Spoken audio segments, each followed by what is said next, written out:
That's it. We are on.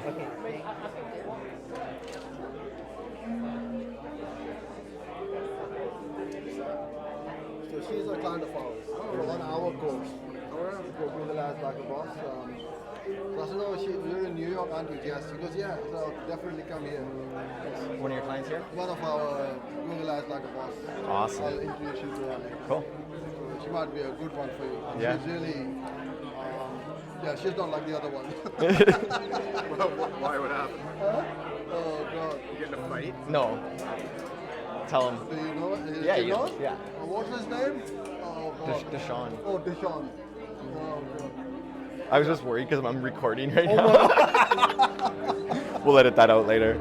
I don't even know what you're talking about. We'll talk over dinner then. Remember when I was in LA, the guy I was staying with? Yeah. Actually, Simon probably doesn't know the full. You told me a bit. I know Yeah. what you're talking about now. Yeah. Oh, what a nice picture. Okay, I think we're like, yeah. So you'll do housekeeping, Simon will intro me, and then we're good. Okay. No time for a sandwich. Hey? Good. Let's go.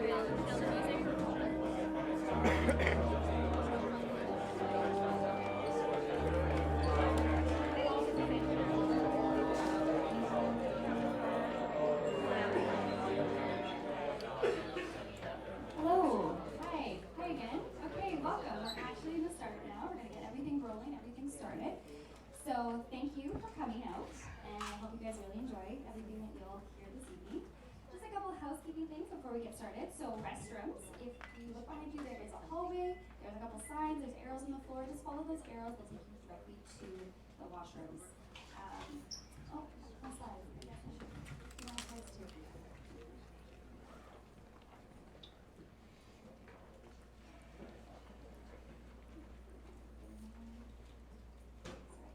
Just- Doesn't matter. Anyway, my name's Courtney, and I am from Merchant Mastery. I am the client Here, success you can just manager. point it at the laptop. Oh, Yeah. oh, Anyway, technical difficulties. oh, I of gotta course. fix that anyway. Yeah. Just the clicker's not working. Okay, but yes.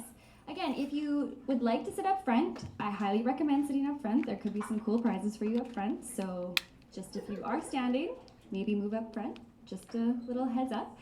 But yes, restrooms, help yourself to something to eat if you haven't already, and have a drink as well. And there's going to be, at the end of our presentations, just a little questions, Q&A, have a chance to talk to some of the presenters this evening. All right, well, thank you so much. Yeah. And I will toss the mic to Simon. Those Yeah. two, please.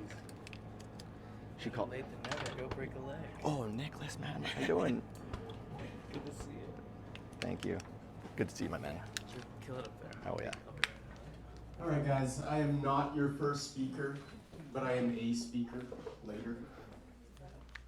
And I am here now, though, in the next couple minutes to introduce you to my business partner and the guy that's going to open up this show for you. We worked together for the last 10 years at an agency that we've built. You know, it started B2B, it started not in the space that we're in now, but over time, we iterated our product and our service offering to end up at a place where we're now almost 100% e-commerce based, and Shopify in particular. Okay, so this guy speaks all over North America. Every other week he's in a different city. He's in LA, he's in San Diego. We're touring with Shopify almost 365 days a year. He is a visionary of a lot of the tactics and the strategies that we're going to be talking about tonight. He is none other than Scott Cunningham. Make some noise for the guy. All right, thank you. Thanks so much, Simon. All right, welcome everybody. So first, before we kick this off, Simon's right, we like to geek out about e-commerce. We're gonna be talking about some really good strategies that are working to grow sales in 2022. Does that sound good? Sales? Yes. Is that kind of like the thing that you're here for? Yes. Sales? I hope so, right? That's what we're gonna be talking about. And I'm literally gonna be showing you the step-by-step process we use to absolutely crush it for Shopify stores. And literally, if you take notes, like literally step by step, right? I'm gonna show you exactly what to do step by step. And we're recording this right now, so I can share the replay and you can slow it down and watch it step by step. But if you implement this stuff, I guarantee that if you implement this stuff to a T, you're gonna kick some butt. Sound good? Okay, so first of all, before we kick this off, I wanna kind of get to know everybody here. Who here owns a Shopify store? Oh, that's actually quite a bit. Okay, so who here is crushing it with their Shopify store? Like doing amazing? Like, you know, like more than a couple thousand a month. Yeah, more than a couple thousand a month? Okay, that's pretty good. 10,000 a month? Okay. 20,000? Okay, so yeah, we got some sophisticated folks in here, which is cool, right? The thing is, though, it doesn't matter what stage you're at. I'm gonna be showing you, like, people get really hung up on tactics and channels. And I wanna, like, show you that that's not what you need to get hung up on, okay? Does anybody run Facebook ads? Is your cost to acquire a customer going through the roof right now? Right? It is. And I'm gonna show you some things that are gonna help with that, okay? Now, for everybody else, who here is like doesn't have a Shopify store but maybe owns another kind of store that's e-commerce? Yeah? WooCommerce? WooCommerce, DrupalCommerce, and EasyCart. EasyCart. How about you? Retail store. Okay, cool. And then everybody else, do you work in e-commerce? Do you like help people with their own stores or anything like that? Yeah. Okay, awesome. So we're all in the right room, right? Would you say? Okay, so a little bit about me. I'm not going to spend too much time here because Simon is the guy. Like, he hasn't been at any of these events with me, and I want to start bringing him because that was quite the introduction. He's actually like a side comedian. He has a really good stage presence. You'll see him a little bit later. But I am the founder of the agency that I've worked with Simon for a long time. We work with Shopify stores at our agency that are usually doing about $1 million a year. Because if you're not doing $1 million a year as a store, you shouldn't hire an agency. I'm seeing some nodding. Is that resonating? You shouldn't hire an agency unless you figure out how to get sales for your store, right? So you don't want to outsource the thing that gets sales for your store until you know how to do it. Because you're going to be the person who knows how to do it better than anyone else. You agreeing with me there, Tamika? Yeah. All right. Okay, so let's just hop into it. And then, the second thing you probably heard, we're Merchant Mastery. That's our other business. And we've been doing coaching and mentorship with early stage Shopify stores for the last 2 years. And we have about 500 Shopify stores we work with in our community. Some of them are here today. We got Bill in the house from Hudson Made, New York. He's right here. He's doing he's probably didn't want all the attention, but that I'm throwing his way. We got Tamika in here. We got Ruth and Matt are in the back here. So we have a pretty good tight-knit community, and it's a lot of fun helping people build their strategies, all right? So the first thing that I want to talk about is when you're planning your e-commerce strategy, you need to not only think about acquiring customers, because as I said before, right, that's an expensive thing. Can I get like a nod if you think acquiring customers is expensive? It is.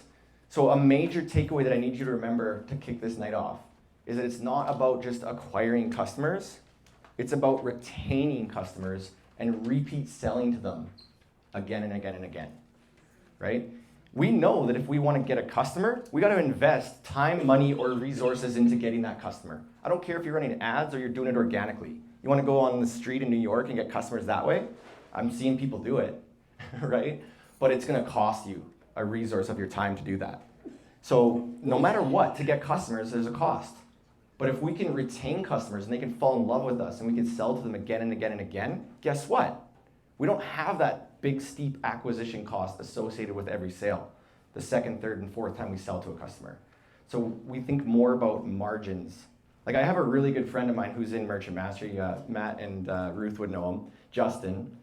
He doesn't get profitable till the third sale, right? So he pays $75 to acquire a customer, he breaks even on the second sale, and he makes profit on the third.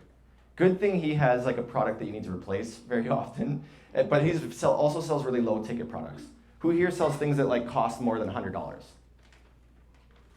Yeah, okay, so you may be able to get profitable on acquisition with that price point, right? So it's not all doom and gloom, but I just want to show you how to build a roadmap that's going to allow you to get the most out of every customer that you come in contact with. Okay, so this is the tool that we use when we're planning an e-commerce campaign, right? Just one sec here. It's called the e-customer purchase path. It's a development from a tool that we used to use called the customer value journey. And this is the new iteration that we've been using for the last little while. And essentially, when you think about your customer, they go through 3 phases with your business. They go through discovery, experience, and loyalty.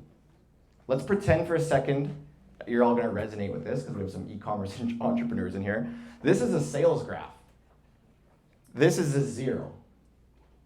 Okay, so this is a $0. And this is what's happening as you build customers for your store. The first time you go out and find customers, you're losing money. Remember I talked that you're losing money on acquisition? You want to go out there and find them? You're way lower than break even. Like no one's bought from you yet. But as soon as they get to your website, they fall in love a little bit and they buy, now you can like either break even or better. That's the ultimate goal with customer acquisition, is to break even or better. And if you can do that, you're in a really good spot. But the real profit opportunity comes with loyalty, right? At the discovery phase, they kind of like heard about you for the first time. Experience phase is so important. Who here, like scream it out if you have an awesome product. Just say, woo! Woo! You have an awesome product? What do you sell? Benblock is a children's toy, patented. Children's toy. Let's go. I got like a little case study about a children's toy that I could show you a little bit later. Who else? Who has an awesome product? We sell retro game handhelds. Retro gaming handhelds? Like Tetris on Game Boy? Yeah. Well, you can pretty much play anything from the 90s and early 2000s. But yes, Sega, Nintendo, you name it. I love both of these right now because both of you have a raving fan base, right? Who love those kinds of products. What do you sell? Rubber duckies. Rubber duckies. Anyone need a rubber ducky? We have over 2,000 different rubber duckies. I like it. What do you sell? Whole Foods meal replacement crackers. Whole Foods meal replacement crackers. That's what it looks All right, looks like this. Cauliflower crackers, love it. All right. Ruth, what do you sell? ginger honey and other honey with superfood ingredients. They just won an award for like the best. What was the award? We got the Sophie Award for chocolate pomegranate honey. It's like the best honey in America? Specialty In the world. All right, specialty foods. Specialty Food Association, best new sweetener. That's amazing, right? Okay, so who else has an awesome product? Come on, scream it from the roof. Handmade jewelry in Brooklyn. Handmade jewelry in Brooklyn. All right. Latasha Lamar. Latasha Lamar, write that one down. Yes, I hear growth for you, and it's a specialty for the scalp for people with alopecia, psoriasis, bad Love it. dandruff, thinning hair, and it was inspired because I lost my hair after COVID. So when I did that, I got with my herbalist and I was studying trichology and came with a formula, and it actually made my hair grow back. That's amazing. So, Congratulations. thank you. Little round of applause. All right. That's good stuff. That's really good stuff. Like the key here is like you guys all have awesome products, right? You have to believe that. If you want your store to do well, you better be screaming out what you sell to me, right? You got to scream that from the rooftop. And that's the difference between selling on a store, like having a Shopify store, and selling on Amazon. Because Amazon, you're like, what should I sell? You go do a Google trend search. You find out what products are trending. You decide to sell that. Somebody else decides to sell that. They drive the price down, and there's no margin left over, right? When you are in a Shopify store, people buy from you because you're a subject matter expert. You know how to solve alopecia better than anybody else in the world. You've invented the craziest toy for kids that nobody else knows about. So you have to like be an absolute champion for your product and tell that through your marketing, right? And that's how people fall in love with you. Okay, cool. So they fall in love and then they come back and they buy again and again. And we always need to be thinking about the long game with loyalty because that's where all the profit comes in, okay? And really, truthfully, I'm just gonna get like a little bit geeky on some of these marketing terms here. You want them to buy from you within 30 days the second time. Okay, so we call this like 30-day and 60-day lifetime value, which is not actually lifetime value because it's just 30, 60 days, but that's what they call it, 30, 60-day lifetime value. And you want to get them buying from you within those periods. Like, believe me, big e-commerce brands are absolutely focused on selling to the customer again within 30 to 60 days. All right? So what's happening at this journey? I'll fly through this. At the attention phase right here, the customer discovers you for the first time and learns that you can get them to an aspirational state, right? So everybody here who is screaming out their products, you know you have amazing customers out there who love you, right? Do you guys believe that? Yeah. Like you love your product, but you know there's amazing customers who are gonna love it as much or more than you, right? Yes. Absolutely, they're out there in the internet. So what we need to do is strategize how we're gonna get in front of them for the first time with a message that agitates their pain points or speaks to their aspirational state. And if you can hit it home and resonate with that message, you're gonna win their attention, okay? So what kind of things do you do here? You're doing like Facebook advertising, Instagram advertising, Google advertising. Where's Uzair? Uzair, are you in the room? This guy way in the back. He's one of my friends, really close friend. He happened to be in the United States at the same time as this meetup, and I asked him, can you pop by our meetup and do just a little presentation on Google for us? He's like one of the top agencies in the world with Google, and he's gonna be like closing out the night for like a little 10, 15 minute period. But like Google, Performance Max, right? It used to be Google Shopping, Performance Max kicks butt. You might be doing like Facebook ads, Instagram ads, TikTok ads, YouTube ads, affiliate marketing. Anyone going to Affiliate Summit tomorrow? You are? We'll be there. We have a booth there. That's actually why we're in town right now. But you could be doing all these things, right? You could do pop-up shops. Anybody doing pop-up shops in Brooklyn? Yeah, Bed-Stuy actually. Building Black Bed-Stuy, just all about raising awareness for the community, hosting different events, things like that, but for sure, definitely all about networking within the community if anyone ever wants to connect. Love that. Love that. That's a meetup. Yeah. Go connect. You have the right attitude. Who else sells at a pop-up shop? In the back, in the front here. So the thing I love about pop-up shops, this is like the most important thing. This is like what I'm talking about right now, is you get to talk to your customer, present your product, get real-time feedback on it, so you can reiterate your product offering or your messaging, right? And that's how we win. That's how we win. Anybody selling at like farmers markets? Farmers markets, pop-up shops, those are great ways to start, right? The problem is if you start advertising before knowing what your customer likes about you, your ads fall flat, and what conclusion do you come to? Facebook doesn't work for my business. Bullshit. I can get Facebook to work for pretty much any business. It's just like, it's a constant reiteration of your messaging, your offer, and your positioning until it clicks. As long as you have an awesome product and you can prove that people love it, right? If you can do that, it's like, you don't want to rush into ads is all I'm saying. Go try and sell organically. Go talk to people in Facebook groups, pop-up shops, markets, right? So we do all these things to find our customer for the first time. Now they're in this consideration phase. So you kind of agitated them. They were just kind of like scrolling through Facebook, looking for whose birthday it was. And then something they saw was like, oh, now my attention's here all of a sudden, right? So you get their attention with this like hook. And then they're in this consideration phase. And now they're like vetting you under a microscope, right? But what do you do? Like basically, yeah, your customer's researching you, vetting you for fit, asking themselves, is this company going to deliver on the transformation they said in the ad, right? And the tactics you would be thinking about here, like you're priming your customer to buy, you could do that through your website, your home pages, your product pages, through videos on your website, through social proof, through customer testimonials. Obviously, your customer might go on a social media rabbit hole when they're shopping. Anybody go research companies on social media when you're buying from them, right? All the time. Okay, and also here, this consideration phase. In e-commerce, if we're driving traffic, what do we want that traffic to do? Convert, right? We want them to, who said that?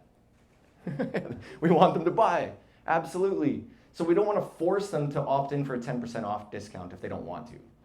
But we want them to buy. But if they're not going to, then we do want to collect those email addresses, right? So we would be thinking about like opt in for a welcome offer. They would like reach our retargeting pixel so we could follow up with them. After the consideration phase, we could follow up with our customer time and time again through emails, remarketing ads, and everything else, right? So you'd be thinking about building your email list here, getting people to your retargeting pixel. If that all went well, now they're at this transact stage, right? This is when they finally commit and they purchase from you for the first time, they exchange money because they came to the conclusion that you were gonna deliver on the transformation. So good job on your marketing. Right? They're going to be like, that's it, I'm in. And what do you do as a store owner to try and make this go really well? Well, I'm going to be talking about offer attributes today, like of creating a value stack. I'm going to show you how to get more customers the first time that they see you. And I'm literally showing you a formula we use with tons and tons of multi-million-dollar brands and small businesses alike. Right? These are going to be like profound strategies you can apply, and I'm going to show you exactly how to do it. All right? Also, you're going to be thinking about like merchandising your offer. We want like really good offers on our website. Does anybody do offers? What kind of offer do you do? We offer additional micro SD cards with their purchase. Gift with purchase, micro SD card. Yes. Love that. What do you do? I've done additional discounts for second-time buyers. Second time buyers discount? Okay, so this is more like a loyalty offer, which I love, right? Who else does offers on their website? Right here? What do you do? So loyalty offers, even offers for getting reviews or, some Okay. occasional ones like Mother's Day, Father's Yeah. Day gifts and stuff like that. The truth is, we're doing offers at every stage, right? These are acquisition offers. These are like first-time buyers, right? And usually we do things like gift with purchase, buy one, get one, tiered bundles, right? Thresholds, like just pay or spend 100, get free shipping, spend 100, get a free gift. Like there's lots of different strategies we do here to get the first-time buyer. But then we want to think about the loyalty programs, right? We want customers who fell in love with us to stick around. And we're going to treat them with that like VIP experience, right? Okay, so offers, essential, right? If you're going to, I hope everybody got the point that you're doing a lot of work and you're spending a lot of money to get customers, right? Everyone's got that point? If you're going to do that, do you think it's smart to leave it to chance that a customer is going to arrive on your site and be like, whoa, I know exactly what I want to buy right now? No. We want to guide them to a front-end offer that we use to acquire customers that we could resell to later. So we don't leave it to chance. We don't cross our fingers and hope. We guide them to a front-end offer to make sure that we're converting if we're investing. Cool? I actually, like my life's work is this guide. It's like 54 offers that you could use along this purchase path, and I'll send it to everybody after this event. Does that sound cool? Yeah. All right. So so they bought, right? At this discovery stage, what are we trying to do? We're trying to lower the cost to acquire a customer, but also increase the average order value simultaneously, right? So we need them to buy, and if we have a really good offer, we're going to lower our customer acquisition costs because everyone's going to see the offer and everyone's going to buy. It's going to make sense. But we also want to be thinking about increasing the average order value in the process, so we're not only offsetting that investment, we're getting closer to profitability. Cool? At the experience phase, what is the metric? It's a heart. It's love. It's love. This is like the ultimate moment, right? The anticipation was so high. They bought. Their intent is like demonstrated right before your eyes. Now, we're shipping it to them, and the customer's in a heightened state of anticipation while waiting for your products to arrive in the mail, right? So what do we do as a store owner? Well, we're going to ship the order as efficiently as possible while enhancing the customer's experience. You want to make sure, like I just bought a product from a company and they were not notifying me about the delay, and I knew it was a delay, and I had them under a microscope just to see what the heck was going on. And finally, like 3 weeks later, I was like, you guys forget about me? Like, what's going on? Right? If you're going to be late with inventory, is anybody here having inventory issues right now? Yeah. Right? If you're going to be late with your shipping, over communicate that stuff. You have an opportunity to like build a friendship. You could be like, do a funny GIF, a funny meme, like, hey, sorry, we ran out of product. Now we're like climbing this mountain to go make it ourselves, right? Be funny. It's an opportunity to like deepen that relationship even in a not so great moment, right? So you want to be doing those kind of things. You can have like a shipment tracking landing page, and just ultimately dialing in your shipping times is going to be huge, okay? Now the unbox moment. Right? This is the moment they've been waiting for. Your customer receives the product, unboxes it, and experiences it for the first time. This is the reveal and the ultimate test of your value. Right? They were so excited to get this product. It arrives, they're going to unbox it, they're going to open it up, and they're going to test it. Does it deliver on that transformation that they promised it would? Right? So what do you do here? You need to, like every aspect of this experience is going to matter a lot. Does anybody have like special packaging? Yeah? Special packaging? It's important, right?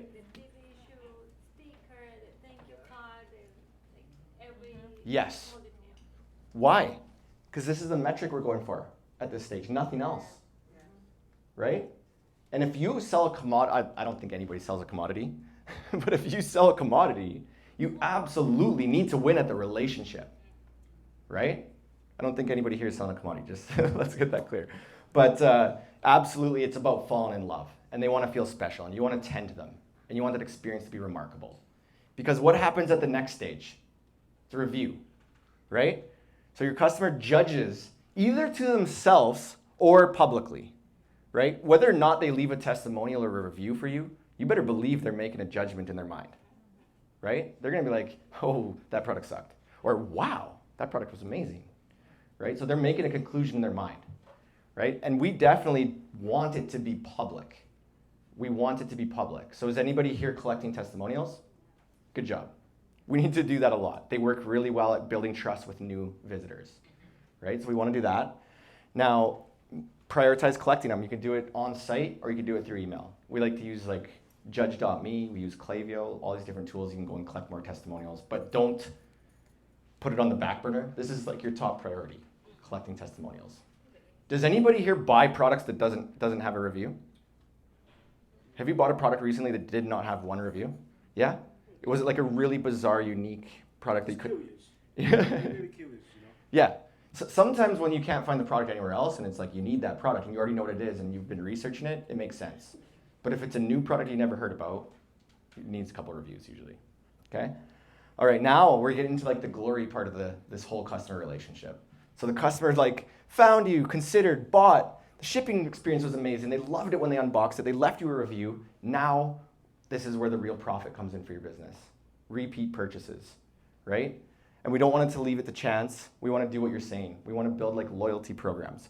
We want VIP offers, early access, invite only, right? Anybody using like smile.io to build a loyalty program or some tool like that? Yeah, Bill? Awesome. Okay, and then Fanatic. Finally now the customer is your evangelist who loves everything you do and they're going to scream your name from the rooftop. Not only are you all screaming about the product, now your customers, your biggest fans, are telling everybody about it. And they become your biggest promoters, right? That they become part of your marketing, which is like the best return on your investment. If not only did they buy from you once and they bought from you again, but they're sending you new customers. So we need to be really conscious of this as we're building out our marketing campaign. I can't tell you how many people wish that like they just get hung up on ROAS. Anyone get hung up on ROAS, return on ad spend? Of course, right? We all do. I do too. We need it to be as high as possible. And it's because it's cash flow and e-commerce is tight, right? Inventory, all this, yeah, I saw it, right? So we absolutely, like ROAS is important, but we also need to be thinking about 30-day, 60-day lifetime value, just as important, okay? Or if not more.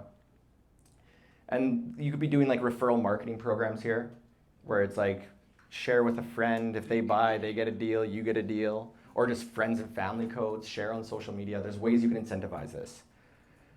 But what I really want to hone in on right now for the next little while here is this attention stage right here, right?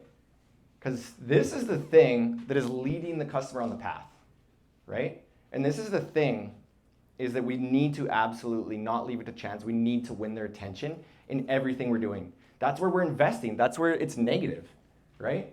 So we absolutely need to master this if we want to get more people through the full path. Cool? Everyone following? Can I get yeehaw? All right. I don't know why I did that. I'm from Alberta. All right. Okay, so let's pretend for a second that we're all at a Shopify meetup. Are we at a Shopify meetup? Right? We're at a Shopify meetup right now. This is me on the stage here speaking. This is everybody here kind of listening to me. What did you guys think I was going to talk about when you came to this event today? Selling tactics? I like it. That is what we're talking about. So you're paying attention to the marketing. What else? How to hook up Shopify to like Facebook and stuff? Instagram. My issue is I'm Instagram. I have an issue. I don't know how to hook it up. Google? What else do you think you're going to learn? How to grow your sales. Okay, so everybody, you just shared pain points with me, right? So everybody has this pain point, and you probably come to this meetup and hoping that I'm going to come and solve some of these pain points, right? So I have everybody's attention right now, it looks like. Right? But I want to call it the elephant in the room. Let's picture for a sec that this giant elephant somehow got in the elevator here, made it up to the 21st floor, and plopped down right in the middle of the room. Would you still be paying attention to me, or would you pay attention to the elephant? Elephant? Why? It's bizarre. It's bizarre. So even though I so badly want you to pay attention to what I'm saying because I'm trying to educate and I'm trying to get everybody involved, if an elephant came in here, I'm done, right? So that's kind of what it's like when you're marketing your products though. You're like, I'm so passionate about my jewelry in Brooklyn. I know there's gonna be customers out there who get it. All of a sudden they see some ad that's just a big old elephant. You just lost their attention, right? Okay, so let's say for a sec now, everybody was right. The attention is on the elephant, right? But let's say for a sec that Facebook and Snapchat all of a sudden showed up in the back of the room over here. Okay, they just kind of crept in through the back. Now where is everybody's attention going? It's a trick question. It's the elephant, right? It's for surely still on the elephant because nobody cares about Facebook and Snapchat. Those are just some weird advertising channels. Doesn't matter to them right now, okay? Now let's pretend for a second that there was no air conditioning in here. Hot day in New York. Anybody feel a hot day in New York, right? Hot day in New York, air conditioning breaks, elephant is sweating up a storm, everybody in here is feeling discomfort. Facebook and Snapchat all of a sudden have this really smart idea, right? And they're putting up a sign that says ice cold water. Now where's the attention going? It's definitely going on the water, right? Because my pain is here and now, and I need to solve this. There's some urgency behind it, right? So this is the elephant in the room, is that you can't master any traffic channel until you master your customer. Like I can't tell you how many, I just see hundreds of Shopify entrepreneurs all the time. And I can't tell you how many times people tell me, oh, I'm trying Facebook, Snapchat, YouTube, Instagram, Google, TikTok. And I'm like, are any of them working for you? No, not really, right? So they become a master of none. So it's not about the channel. It's about understanding your customer to win their attention. And you could go on any channel. If you've mastered that, you're gonna have a lot of fun, okay? So this is what we call interruptive marketing. Okay, so interruptive marketing, it's basically any kind of marketing that gets in the way of what the customer was doing and directs the attention back to you. So the only way to stand out and not get tuned out is to agitate your customer's pain or speak to the transformation that they desire and show how you're a vehicle to do that. Okay, because think about that. Nobody goes to Facebook and Snapchat and TikTok to shop for your products, as awesome as they all are, right? They go there to kill time. That's just a channel. But if we want to win their attention, not only are all the other toy companies competing for your customers' attention, all the complementary products that your buyers shop for are competing for your attention as well, right? So everybody's competing for your customers' attention. So we have to master winning attention. Cool? All right. So these are some tools I'm going to help you do that with, all right? The first one is a customer avatar canvas. I don't know if you saw the slide about me, but I do coaching for digital marketer out in Austin, Texas. Anybody heard of digital marketer? Yeah, a couple? Okay, so do you know me? Yes, I know you. All right. And with your different events. Amazing. Okay, I'm glad you said it now in front of everybody, right? But so I do coaching over at Digital Marketer, and this is a tool that I love over there. So if you saw any training of what I'm doing over at Digital Marketer, I'm often talking about this tool, the customer avatar canvas.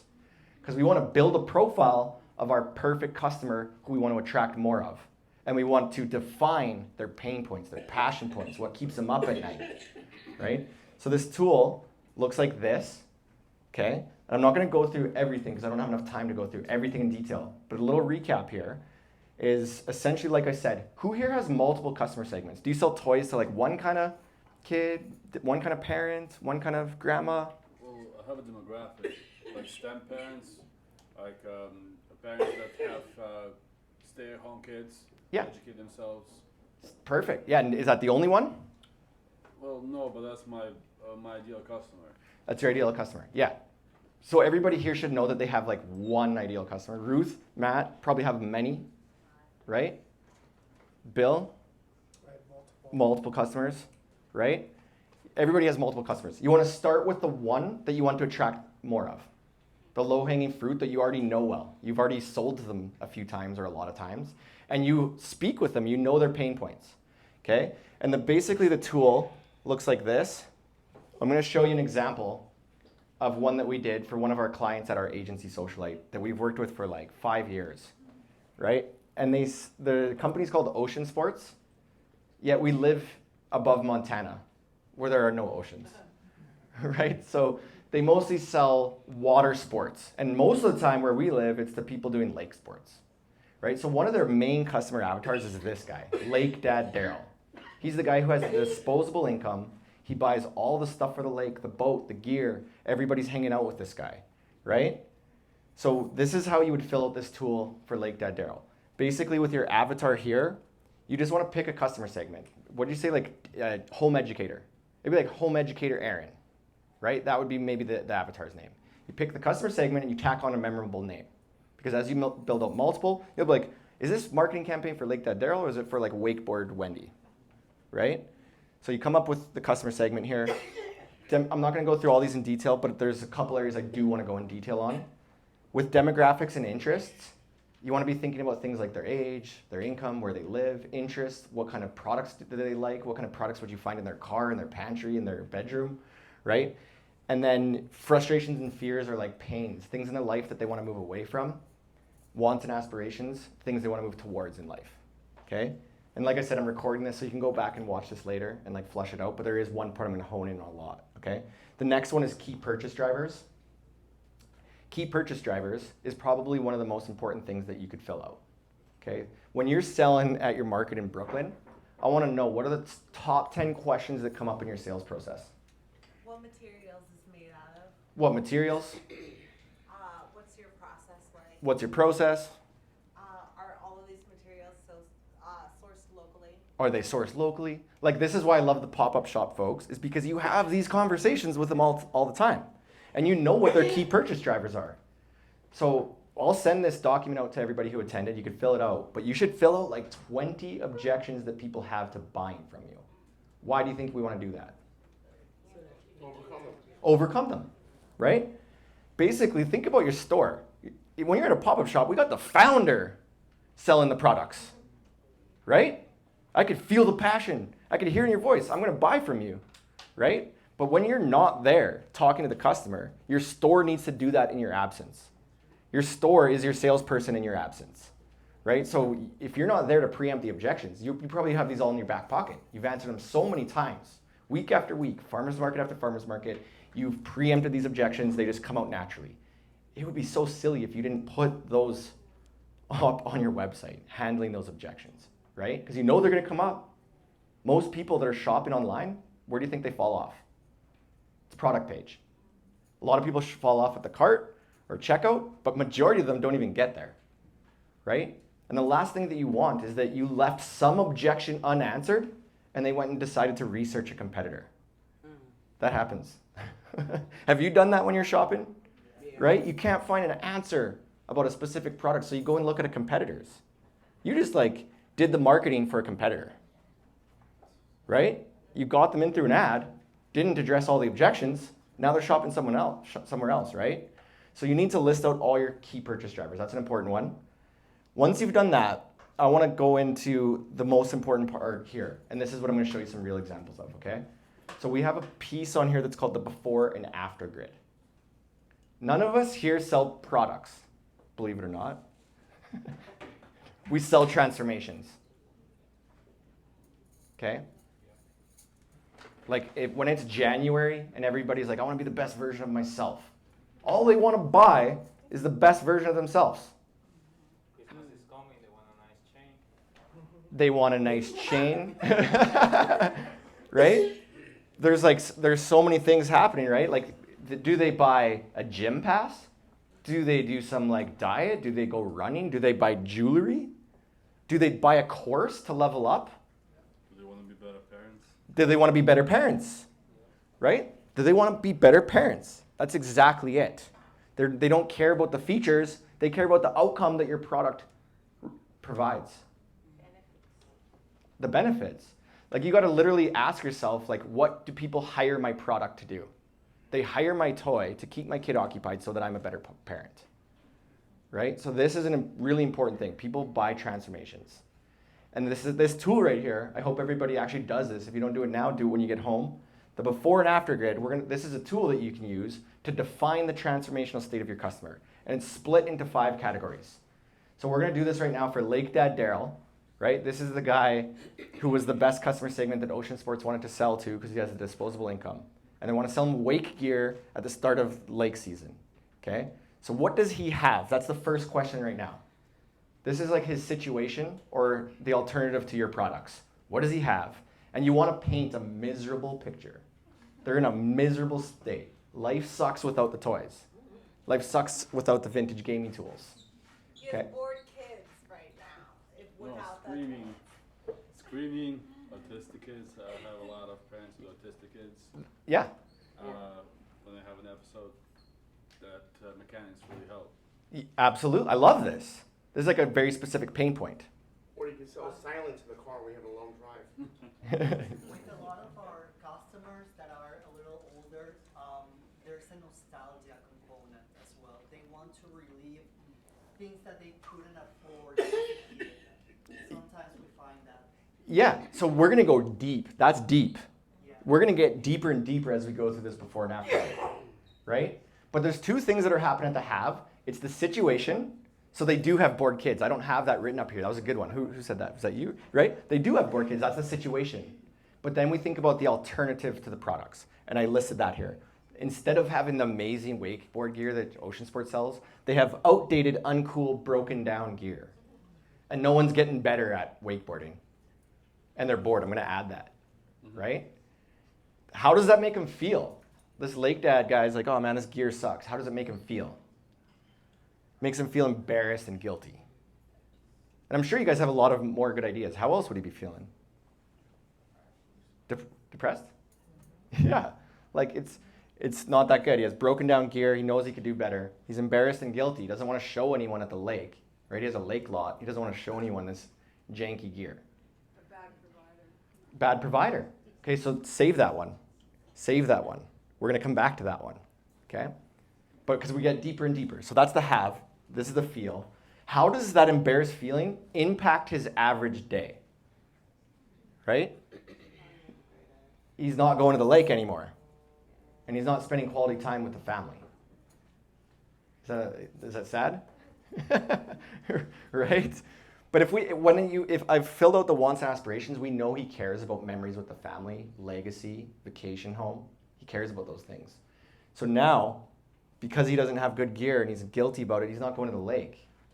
Right? Now the next one is the status. And this is going to be where yours fits in. Right? If I'm not out at the lake, the status is like your standing, your increased or decreased standing compared to your peers or coworkers. It's really what people are whispering about you behind your back. Right? Or complimenting you about behind your back. Right? But this is your status amongst your peers. So if he's not at the lake anymore, and he's not spending quality time with the family, what are people going to think of him? He's a recluse. Right? He's a reclusive neighbor that used to be out here. Now, what's going on with this guy? And what did you say? Bad provider. He's a bad provider. He's a bad provider. I'm going to add that one too. I'm glad I'm filming this so I can go back and get these. Right? Because he's a recluse and he's a bad provider. That's pretty bad. Right? Now, the good versus evil, this is like the worst case scenario. Like basically everybody here who has a product, you're helping overcome some type of evil in the world. Would you say? Of course. Right? Everybody here is helping overcome some evil in the world. So what happens if he doesn't get any new gear and he becomes a recluse? His kids don't get outside and they grow up stuck on their phones. Right? And now think about this if I was marketing to the Lake Dad guy. What do you think is going to resonate with him more? Hey, we got some cool brands you've never heard of that your kids will think is cool. Or, hey, are you sick of your kids being on TikTok all day? Right? So as we go through this before and after grid, we get deeper and deeper with those real motives. And I could tell you right now, I've worked in marketing over a decade for a long ass time. Excuse the language, is it okay to swear a little bit here? Right? I've worked that was nothing, right? I'm Canadian, right? Okay, so worked in marketing a long time, and I can tell you that people usually get hung up here. They love, like marketers and businesses love talking about themselves because they are so passionate about what they're selling and they think that everybody's gonna be passionate about that too. Right? So people get, as far as they'll go is feel, right? But when people are usually talking about their products, they'll be like, we have features, we did this, we invented that, and they talk about themselves so much.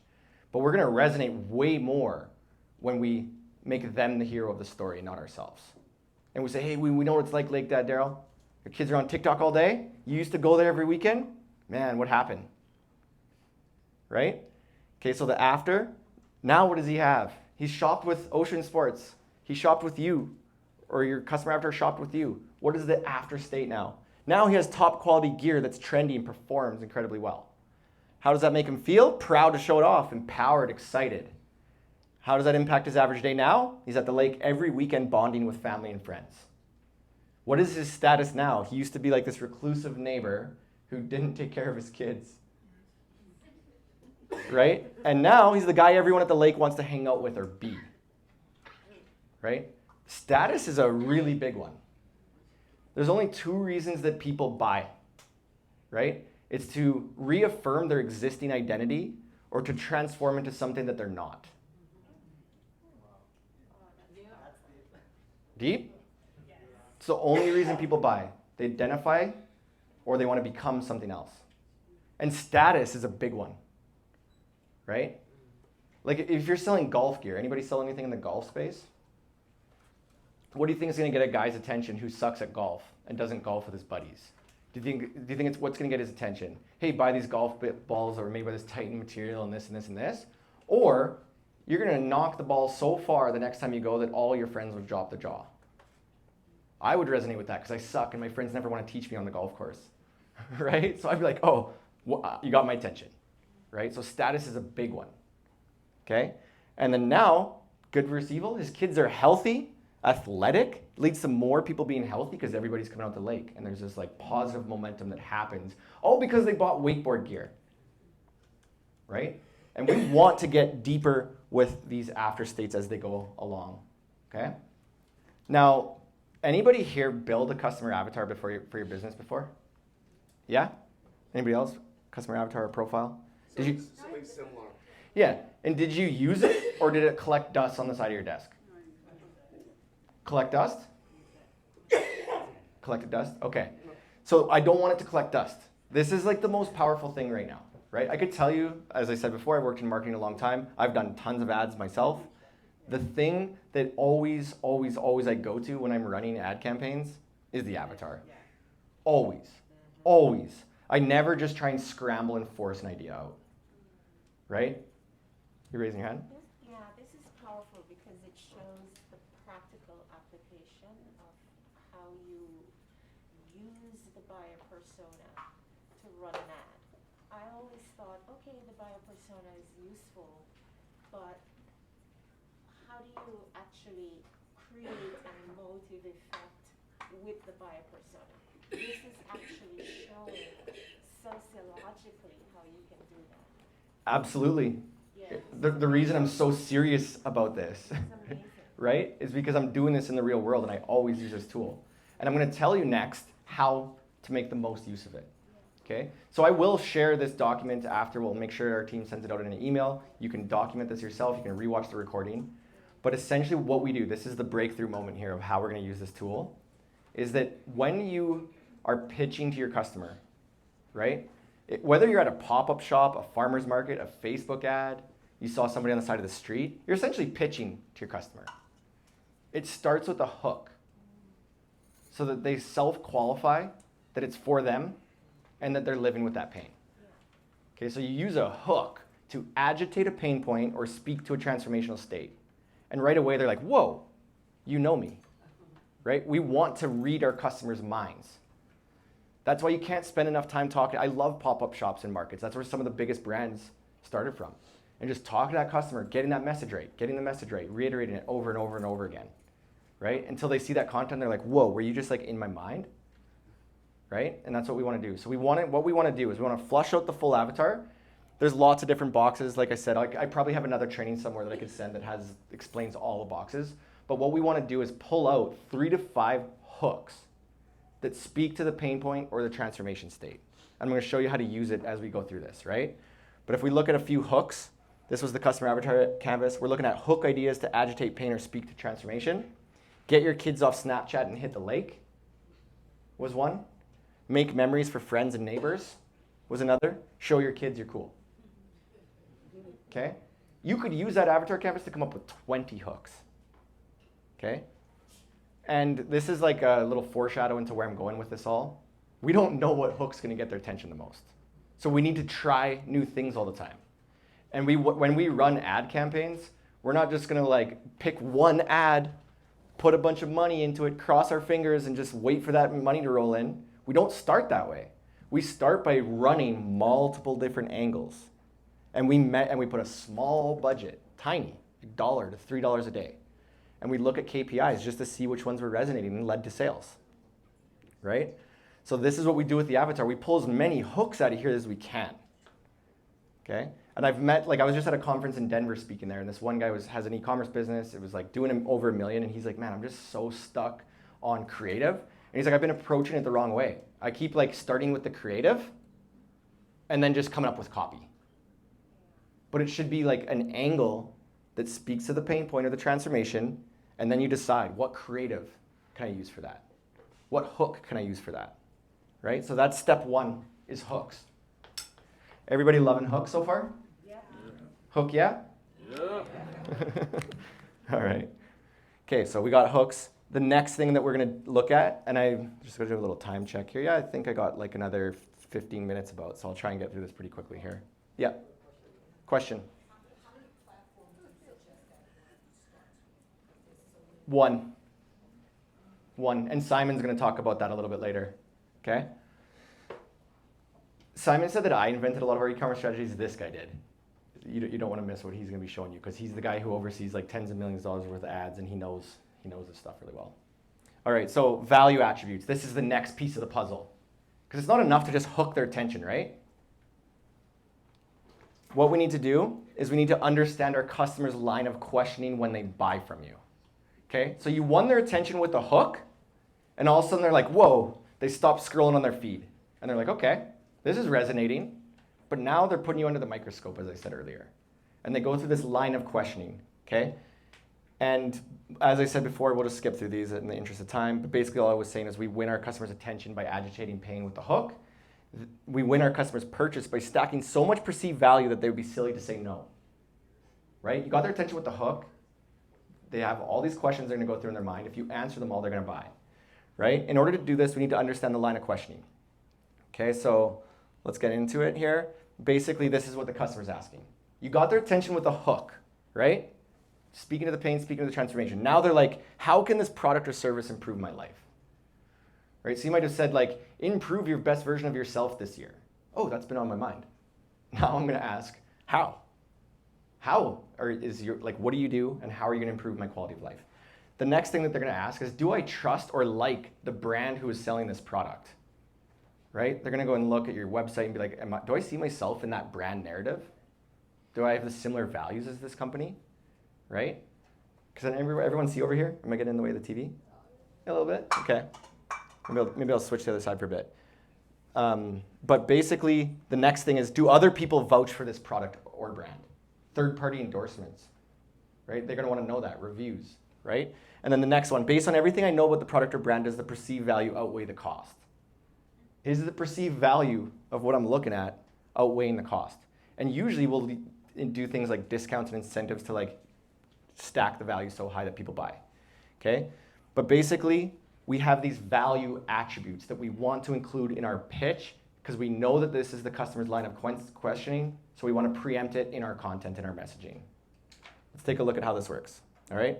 So I have a good acronym to remember these. TBIF, thank Buddha, it's Friday. It's a good way to remember it, right? Transactional, brand, influence, and function. And I'm going to show you right now, if you were selling a jacket, how to sell a jacket with each one of these value attributes. Okay? So the first one is transactional attributes. Oftentimes, it's like pricing, discounts, incentives, gifts with purchase. It's offers. Transactional attributes are often offers, but they're not always. Does anyone here never discount their products? Yeah? Pricing integrity? I just have some special products. I'm the only one with them.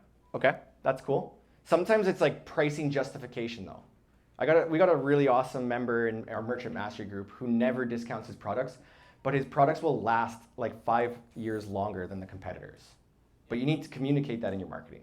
I mean, few SKUs that I have, they're limited. I'm the last one. I bought the end-of-line products.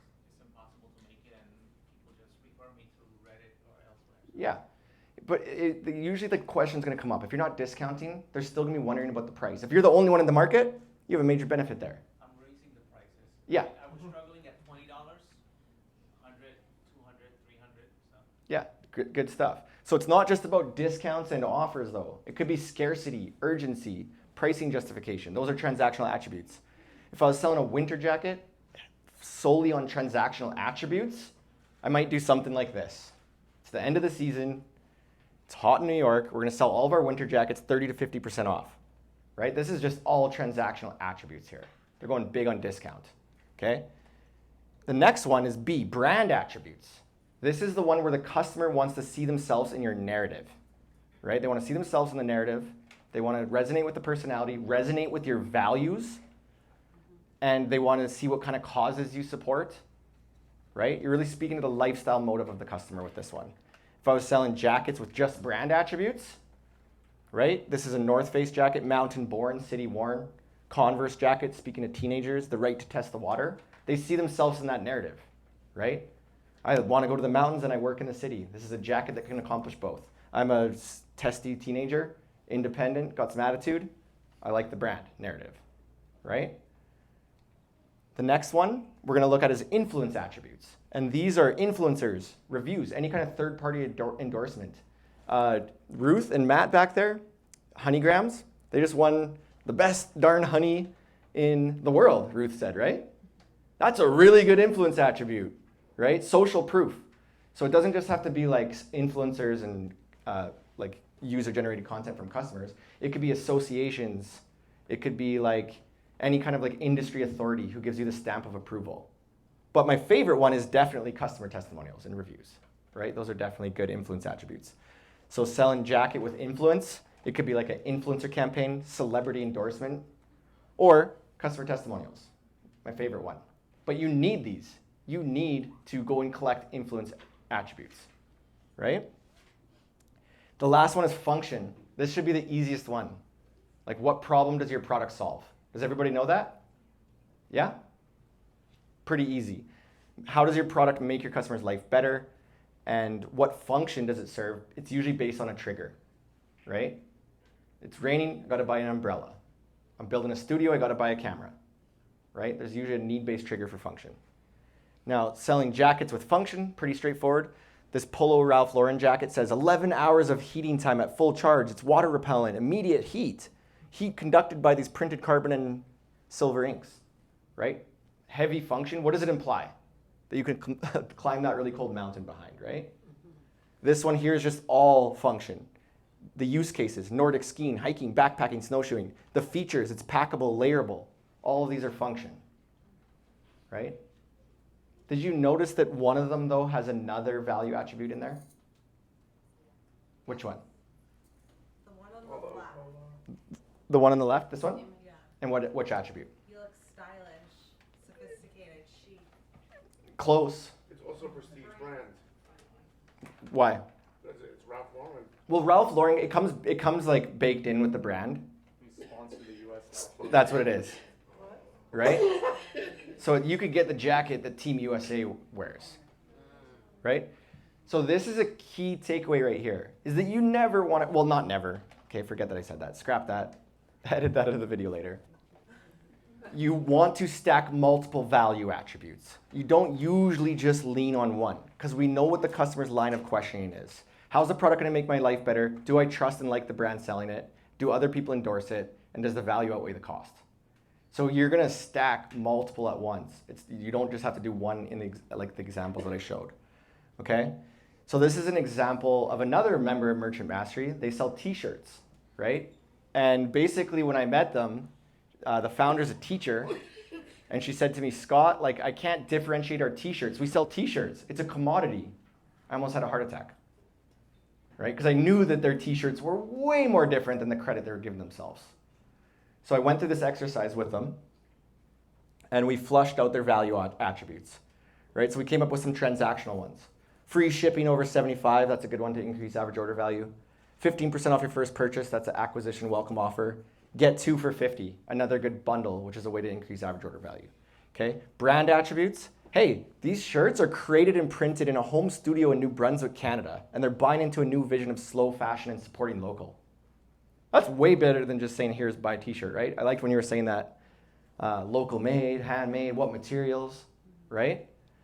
Okay, and then also, They have 15 years of design background. Her husband, Nick, won awards, right? He has like really good design background, and he wouldn't print on a tee he wouldn't love to wear.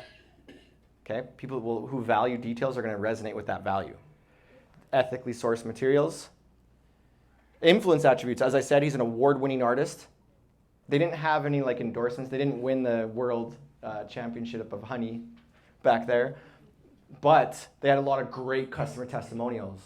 So they had his award, which is awesome. They were leveraging that, but most of it was just customer testimonials. I literally wear my t-shirt every day. I love your stuff. The quality is amazing, right? So we got some there. And then the last one is functional. Buttery soft fabric that holds its fit wash after wash, hand printed with 4-step silk screening press with eco-friendly water-based inks. Choose from over 25 designs. Okay? When you go through this exercise, your marketing is going to become easy. Believe that? Because when I first met with Monica, she was at a standstill. She's like, I don't know how to write a Facebook ad. I don't know how to write copy for my product page. And I'm like, don't start there. These are the customer's lines of questioning. Answer these, brainstorm them, right? So you actually want to like think of like 5 examples for each, and just like it's the first thing you do before you create any ad or any message is just brainstorm. It's gonna feel. Have you done this before, Ruth, Matt? Did it feel good to get it documented? Because I think I even might have done it with you, right? I did, and I think the feeling is like you already know all this stuff about your brand. You already know all this stuff, but you're just not writing it down anywhere. Like you should all know at least a couple of these for each row, right? And it just feels good to document it and know how you're going to apply it later. Yeah. So since doing this exercise with them and they're selling the t-shirts, how has their brand scaled using this method that you did? Great question. I'm going to show you. And not right now, but in a couple seconds, okay? Okay, so this is what you do. This is like the last part of the presentation for me, okay? So what we're really trying to do is build an offer stack. We're going to get their attention. We're going to win their attention with a hook. Then we're going to stack so much value that they're going to be silly to say no. Okay, and so this is where this is all headed right now. Like I said, we're doing that. I just explained that. This is what you do to create an offer stack. This would be a good one to take a screenshot of and to go practice this later. Okay? And if anyone wants to share your photo that you're taking right now on Instagram, you could tag us at Merchant Mastery. We'll reshare it. Was anyone laughing at that? You like that? Okay. So this is the offer stack. This is the moment that I've been building up towards. Okay? You want to start with a hook that speaks to the transformation or agitates the pain. Then you want to brainstorm different attributes along the way. You want a functional one, an influence one, a brand one, and a transactional one. Okay? So what you're essentially doing is making a pitch.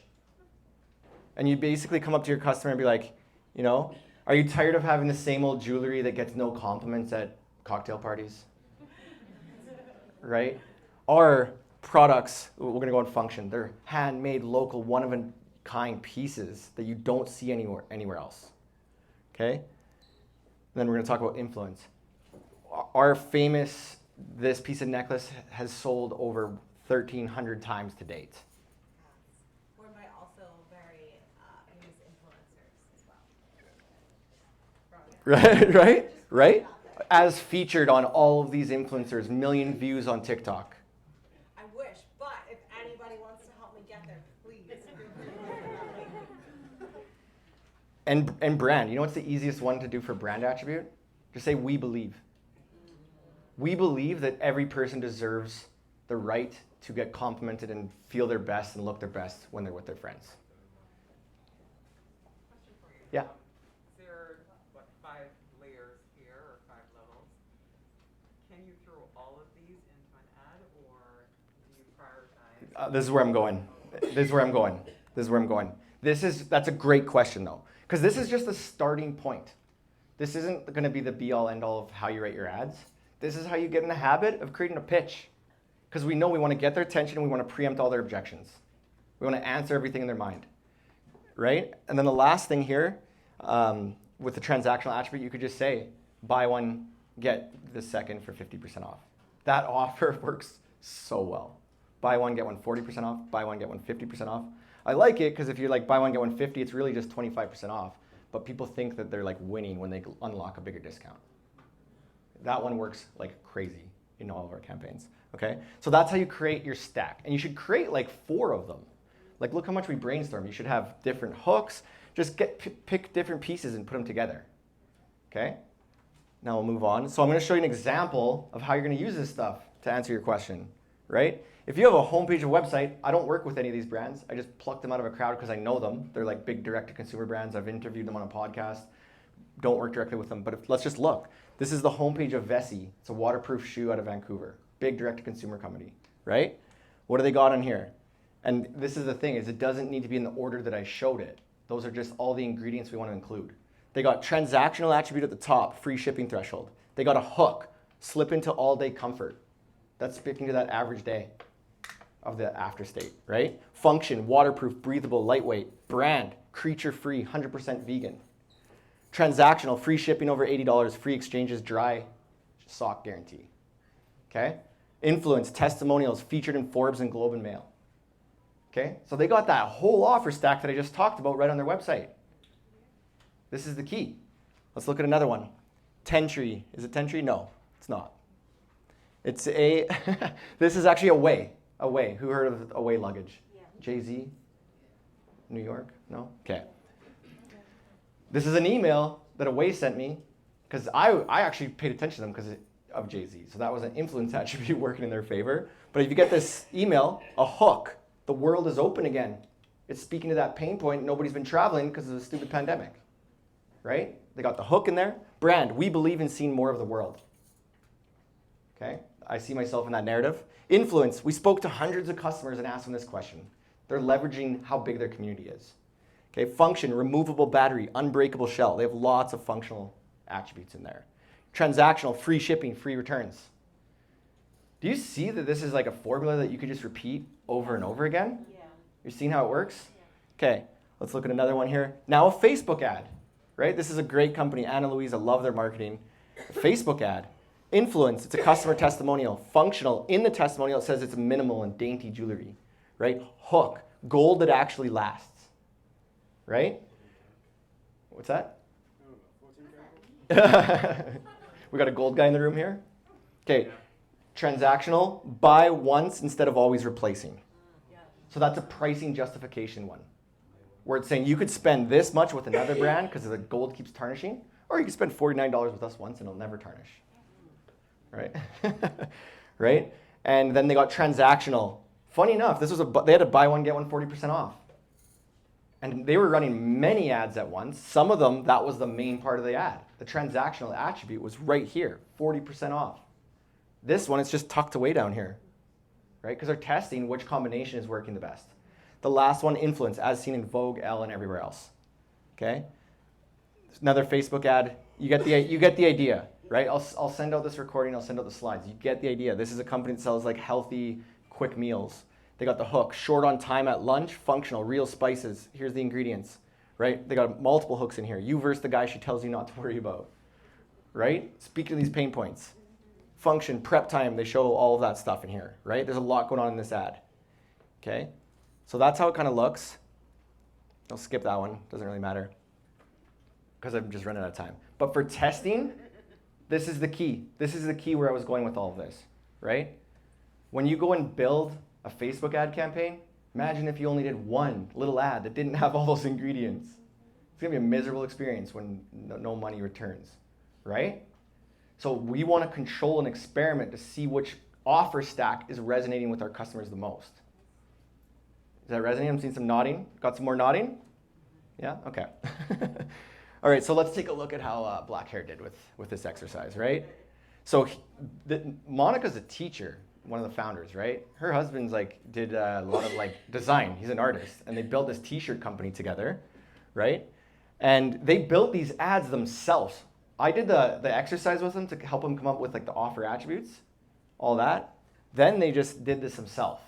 So we got this ad here. It says original graphic tees designed, silkscreen, and made to order in our home studio. Function and brand in there too. Featuring original designs by this artist, influence, right? Hook, let us make your next favorite tee. Influence, they got the customer testimonial. Transaction, free shipping over $75. I was like, good work. You got it going, right? This one's big on transaction, fall, buy one, get one sale, but they got hooks in there, layer up under those bulky sweaters. We're just talking about the use case, right? Function, transaction. This one here, brand, Canadian artist design, hand printed and made to order, super soft with flattering fit, function, testimonial, influence. Transaction, free shipping over 75. They got like everything in this nice little bundle. I love it. And then they showed the process of how the shirts are made, which I asked them. I'm like, okay, you're going big on this like silk screen press. Do you have a video that shows the process? People love seeing that stuff, okay? And then the last one, hook, dad clothes aren't what they used to be, right? Artist design, versatile, super soft, function. They got everything in there. Transaction, 15% off with this code. Testimonials, influence, right? This is the formula. This is the offer stack that they're testing. They don't know which one's gonna resonate. Which one do you think did the best out of all of these? I heard a lot of people say the third one in the video. It did. It did. Okay? It did. They were doing $1,000 to $3,000 maybe a month in sales. They ran this campaign themselves to test which offer stack was going the best, and this is what happened. Hey? $30,000 in 2 weeks. I got an email from her saying, Scott, I'm paradoxically excited and terrified. Everything that you just showed, they did everything To a T. She was a teacher. She was ultra organized. Oh, okay. Right? So this is that's what I love. If you commit to this stuff, like, you know how many, like, so in our Merchant Mastery program, I run these like coaching calls with this stuff. People hate filling out the avatar. Why? Because it's a lot of work. It's a lot of work. It like hurts your brain trying to solve this stuff. It really does, right? And I'm trying to enforce people like, listen, Facebook is shiny. Klaviyo email is shiny. Those things are great. We're going to use them. But we have to get this part right first, right? And so obviously she was scared because she's dealing with fulfillment and all the other fun stuff about being an e-com entrepreneur, right? Were they expensive ads? Like, They had the most ridiculous return on ad spend. They were getting like 12 return on ad spend with this, which doesn't happen every day, right? I'm not saying that everybody can go out there and repeat that exact result, but when I was talking about their budget, I was like chuckling in my mind because they were like, oh, we're spending this. And I was like, you should 10x that budget right now because it's working, right? Okay, let's keep going here. Sorry, can I ask when that was? Like, when did that happen? This one was this last Black Friday. That's great. Right? Okay, so like that's the Black Friday they did before.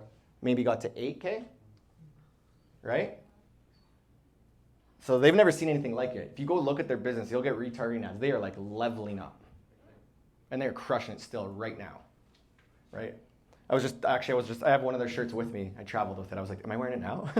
I'm not, but they're doing well. They just sent me a couple shirts, which is nice. Okay, doesn't matter which background you're in. Children's activities, right? Jewelry, apparel, kitchenware. These are all companies we met that were kind of like stagnant. These guys were doing like 100K a month, but we got them to 500, 200 to 800. But these ones, 0 to 40K a month, 0 to 80,000 pounds. Okay, why am I telling you this? Go implement this stuff, right? This is the path. All right, I only have like a couple more slides, but basically, once you validate through ads which offer stack is working really well, you get to use that validation everywhere else. So it might start off with a Facebook ad experiment, and you're like, wow, this one. And I can guarantee you this, if you try this on your own, it's never going to be the one that you thought was the best. Like, guarantee it. We have a Facebook group. It's like Merchant Master. If you go in there and you ran your experiment, like, I would be so surprised if the one that you thought was going to win won. It usually never is. But you go and apply this stuff to your product pages, to your upsell offers, and everywhere else. Emails, right? And now you have a high converting e-commerce campaign, right? This is the formula. And everybody came here, which shows you're interested in growing your store.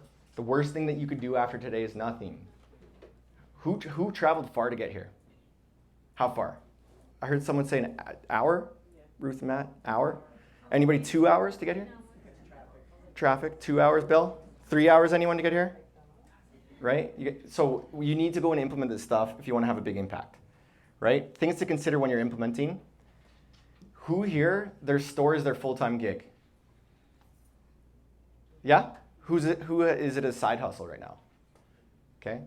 So when it's a full-time gig, actually let's start with a side hustle. When it's a side hustle, what's the problem?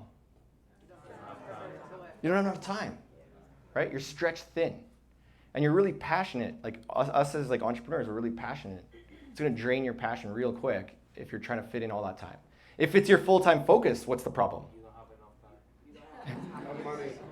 You don't have that reliable income or time, right? So that's a bit of a pain in the butt to consider. Burnout.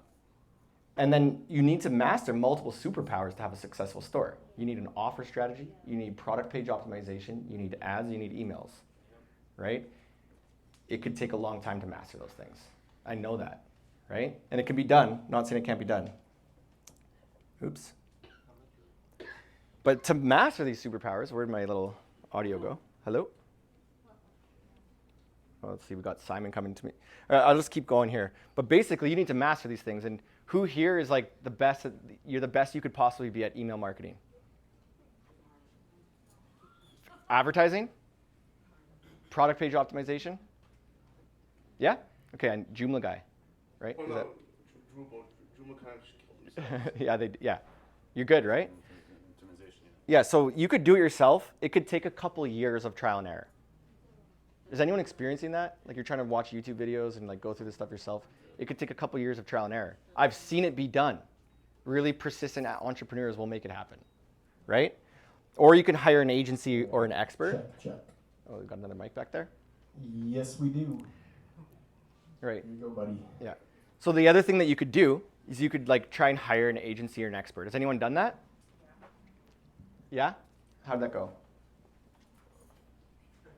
Horrible. So is this the part when you say not to hire an agency until you're... We have an agency, right? We have an agency.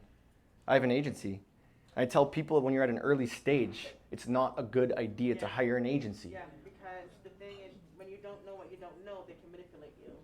So you have to be able to strategically collaborate with the agency that you hire. Yeah, and let's paint a picture where the agency's the good guy, right? The agency's trying to win for you. Like I got some really good members on my team who are pouring their heart into these campaigns and trying to win, but they can't win because they don't know all those value attributes like you do, right? You want to outsource to a skill you're already good at. You don't want to outsource to someone to solve it for you. Exactly. You have to solve this. Yeah. So the people that you showed us before, who made, the transformations Yeah. in their stores. So at what point did you start working with them? Because I see some of them were at 0, and then they went up. Those examples, the people at 0, they were in our merchant mastery program. The other 2 were at the agency. So it was people that we met who were stuck at 100,000, and they were just like, I can't get past this level, right? The other people got their hands dirty and did it themselves, which I'm telling you is the way to go. Like right now we have 2 businesses and we run tons of ads. Guess who started those ads and figured them out? I did.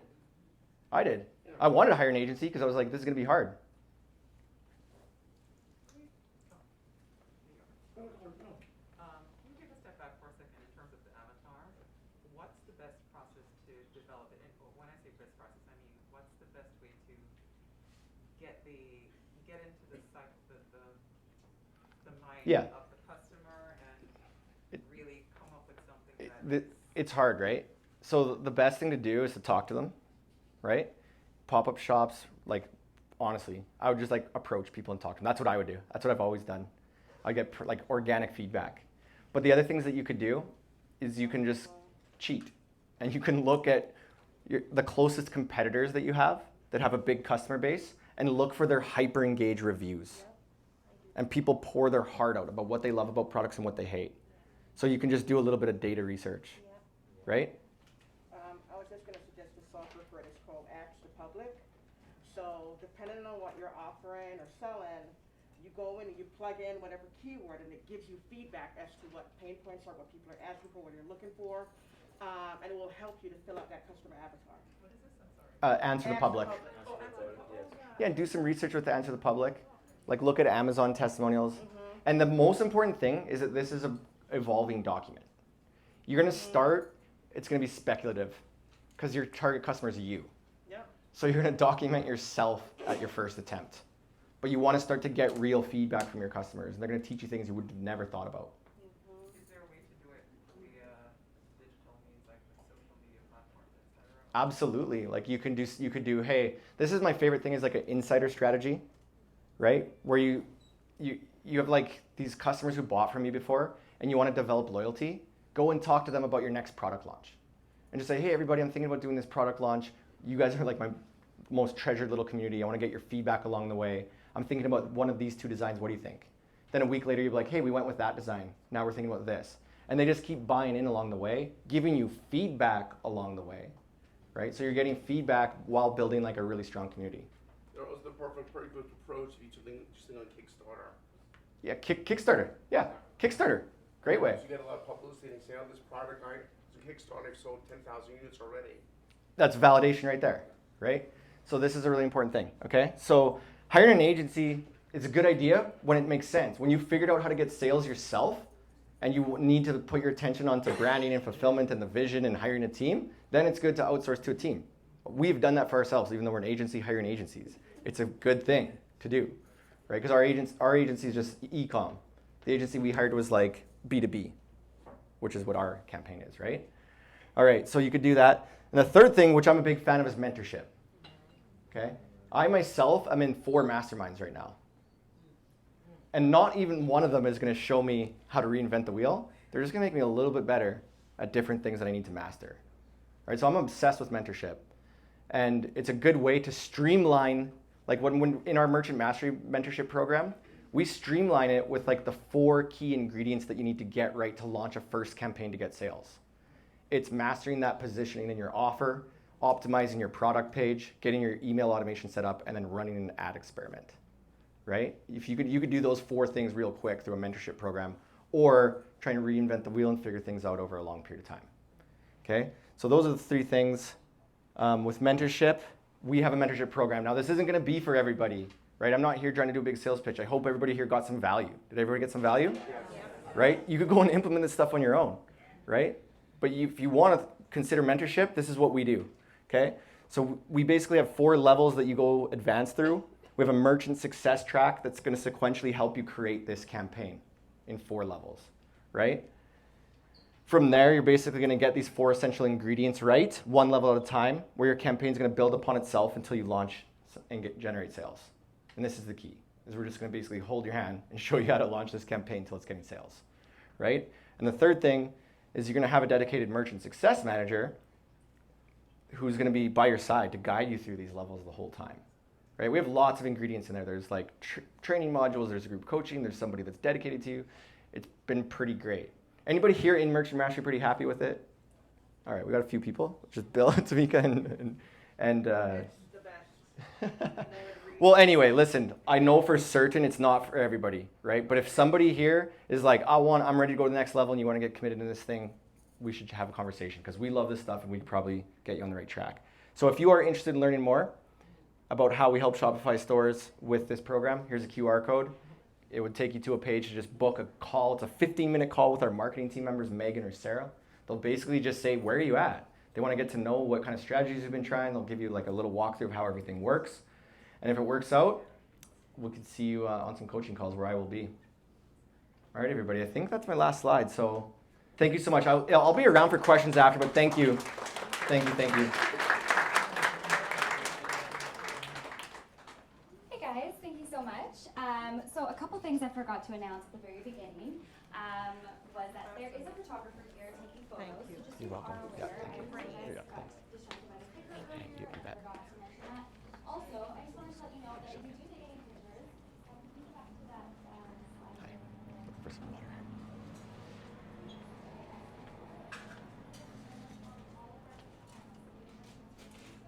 Good job. Thanks, man. Killed it. Thank you, dude. Seriously, that's awesome.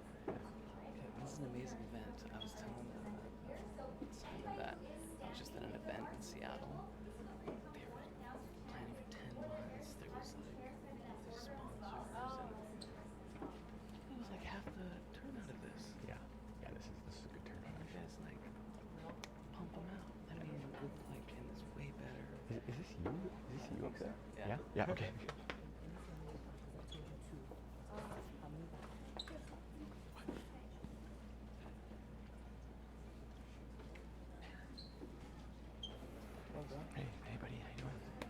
Google boss.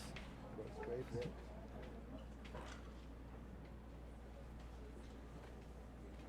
Where are you recording? My phone. Does it take that long? My phone, yeah. Yeah. Oh, you got a mic. Yeah. Oh, I should put this on. Everyone feeling good? This is a good time to go get a refill, I guess. I hope you are feeling good. Yeah. Oh, Sure, yeah. and then, And this? yeah. Yeah, they're both working. Okay, cool. All right. And then this. There you go. Yeah, got it. Let me just make sure this. Okay, we're good. Okay, well, hey guys, really happy to be here. What a beautiful, beautiful evening. I guess it got a little cloudy, but still pretty beautiful. Really happy again to be here, just in person. This is my personal first in-person event after doing, 2.5 years of webinars, right? I mean, it's just crazy, right? It's just amazing to be in person with all these people and seeing people again. It's just really awesome. And before I begin, I just wanted to give a big shout out to Socialite and / Merchant Mastery. Obviously, none of this is possible without them, and they put on an amazing event. So, a little round of applause for Socialite, Merchant Mastery.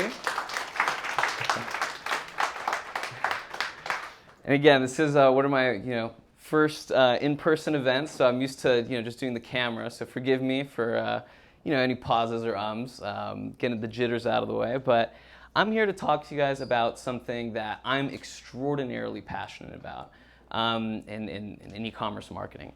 And it's something that we've all in this room have done today, yet only 3 to 5% of the top 75,000 Shopify stores do it. Any guesses?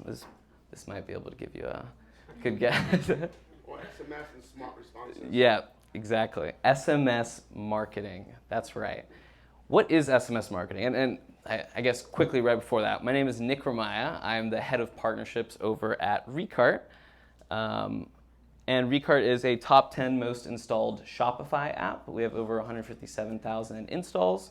Top 5 most reviewed with 4.8 average. We've been around for 7 years. And currently we have about 13,000 active customers. And the reason why I tell you all this is because we have a lot of data that we're very, very proud of, and data that we'd love to share with you all. So again, SMS marketing. Why is nobody in e-commerce? I mean, obviously we're all doing it every single day, but why is e-commerce so underutilizing this space? Think about it for a second. It's owned channel marketing, just like your email. I'm sure everybody in here has some kind of email strategy laid out.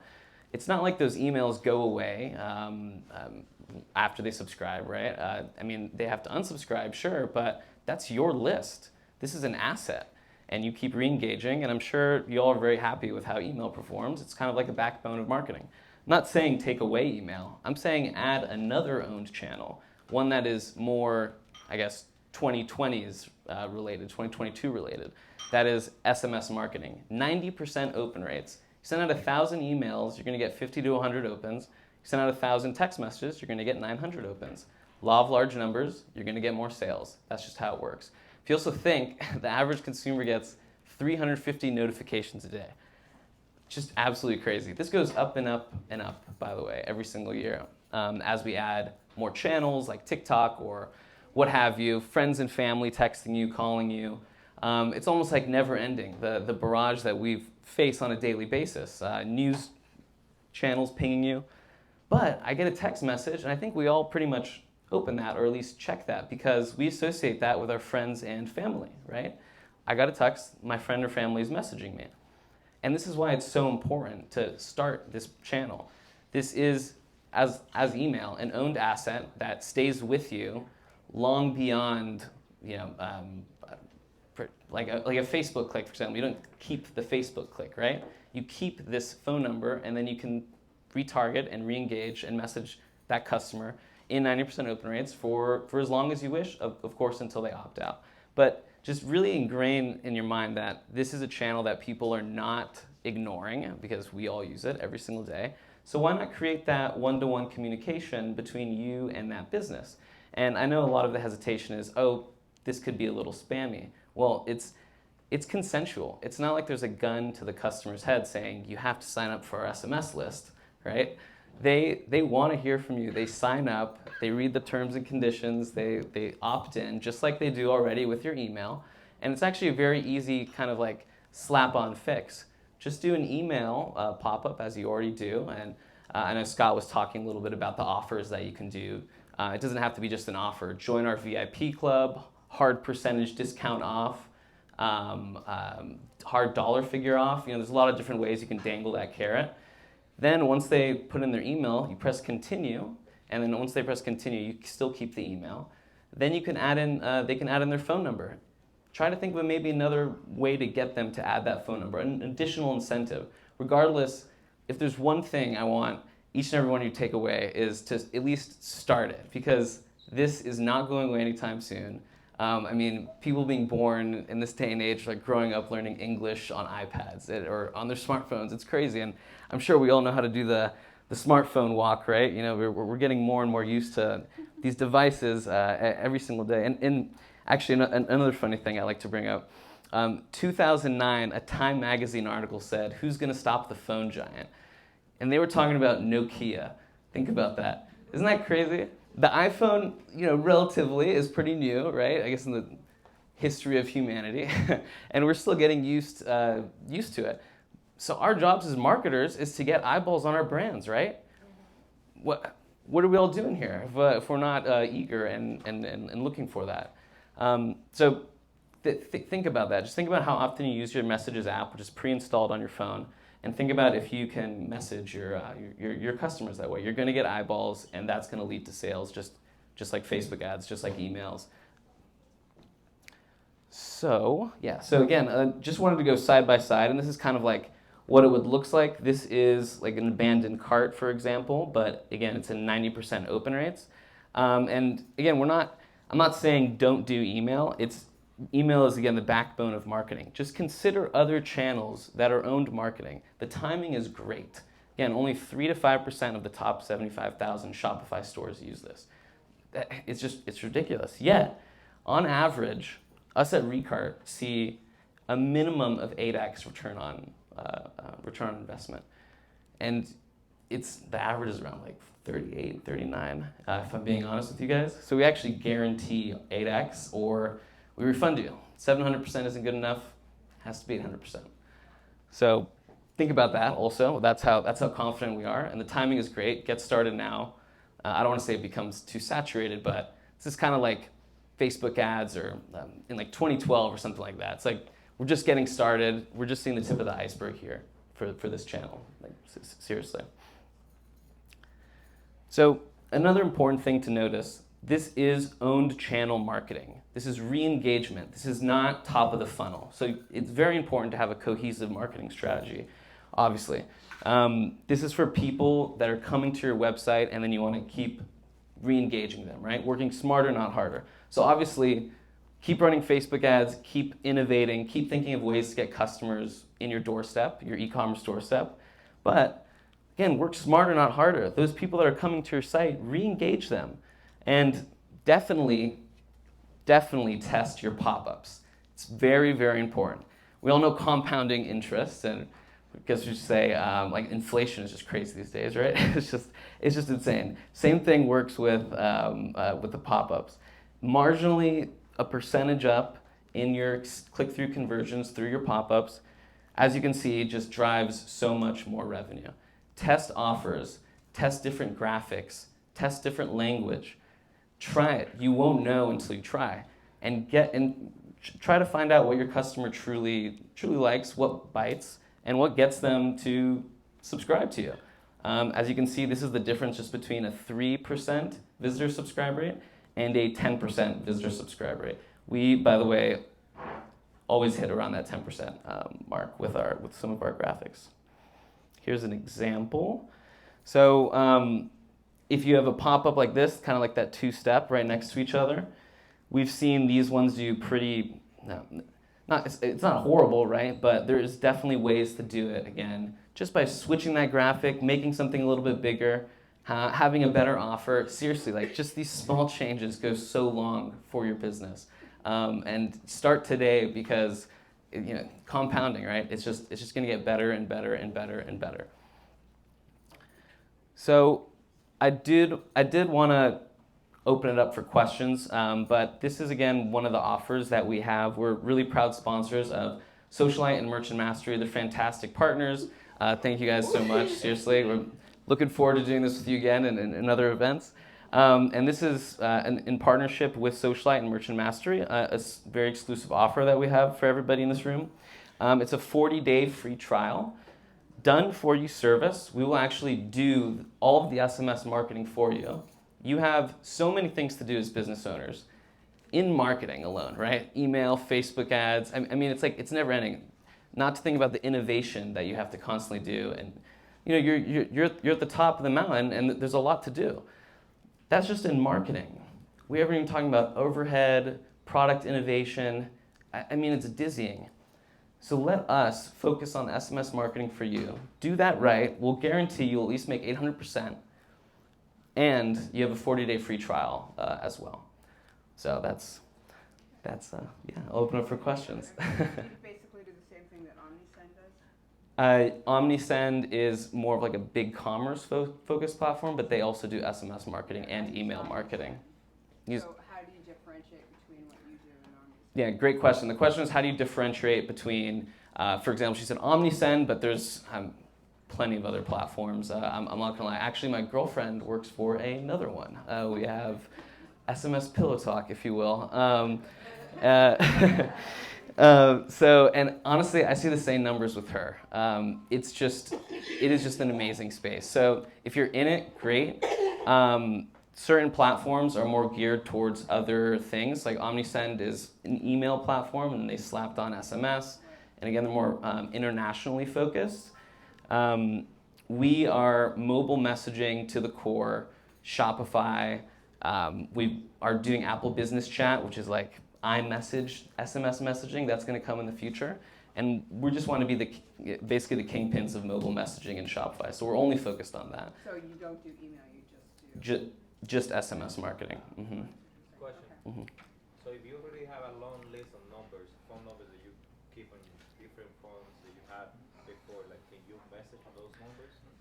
Fantastic question. So what if you have phone numbers, right? Like we can like export all of our contacts, right? Yeah. Yeah, okay. Yes.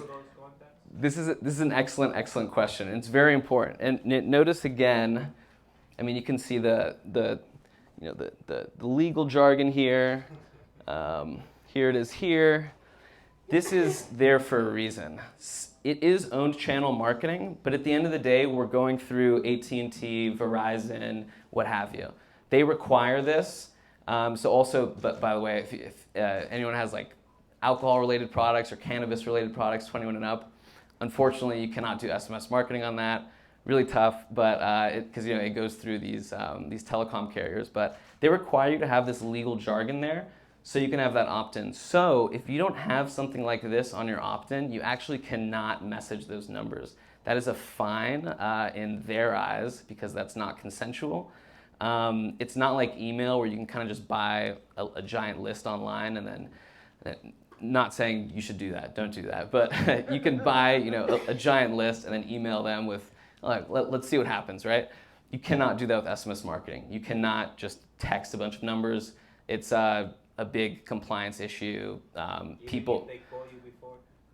If you have some kind of consent, so like even if it's like on the store, if you're checking out on Square or something, and you say I consent to receiving SMS marketing, like, or I consent to receiving marketing communication, they put in their phone number. That's okay. But if it's just like a sign-up sheet or something. Like that's not going to work for that. But simple solution would be put a link into the group chat, click here, to join our SMS program. Mm-hmm. Yeah. And then you get permissions. So, sorry. Yeah. So I'll get you to say. I just want to say there is a second part to that. So you can get that phone number list and then do what's called a double opt-in. and send them a message and saying, hey, do you want to opt into this? So then it's not, it won't be that way. I mean, it could, yeah. But to be honest, I just got a message from, I think, like Buffalo Wild Wings, yeah. They like messaged me and they were like, hey, do you want to consent to an opt-in? I think I gave them my phone number like 6 months ago. They just started their SMS program. And I said, yeah. And they started sending me messages. So you can definitely do that. I mean. But like, if you could show consent, then could you import those numbers? Right? Like, for example, like, I've used active prospects, trusted forms before. So like you could actually go back, years in the past and say they opted in on this form. Here's the screenshot of it, like legal proof with the jargon there. Yeah. From the third party. Yeah. It's again like I don't want to say like frowned upon, right. But it's better to be like as compliant as possible. So seriously, just like having like a little like this goes a long way. Each case is different though, so if you have an existing SMS list, please reach out to me or let's chat later. I'm happy to help you navigate that and figure it out. It is like truly a per case basis, but if you don't have any SMS, definitely get started slapping that on. So I think my question was the gentleman's question. However, like for me, I'm also a hairstylist. So in my booking, on my booking site, I have all my clients' numbers. So would that be considered a consent?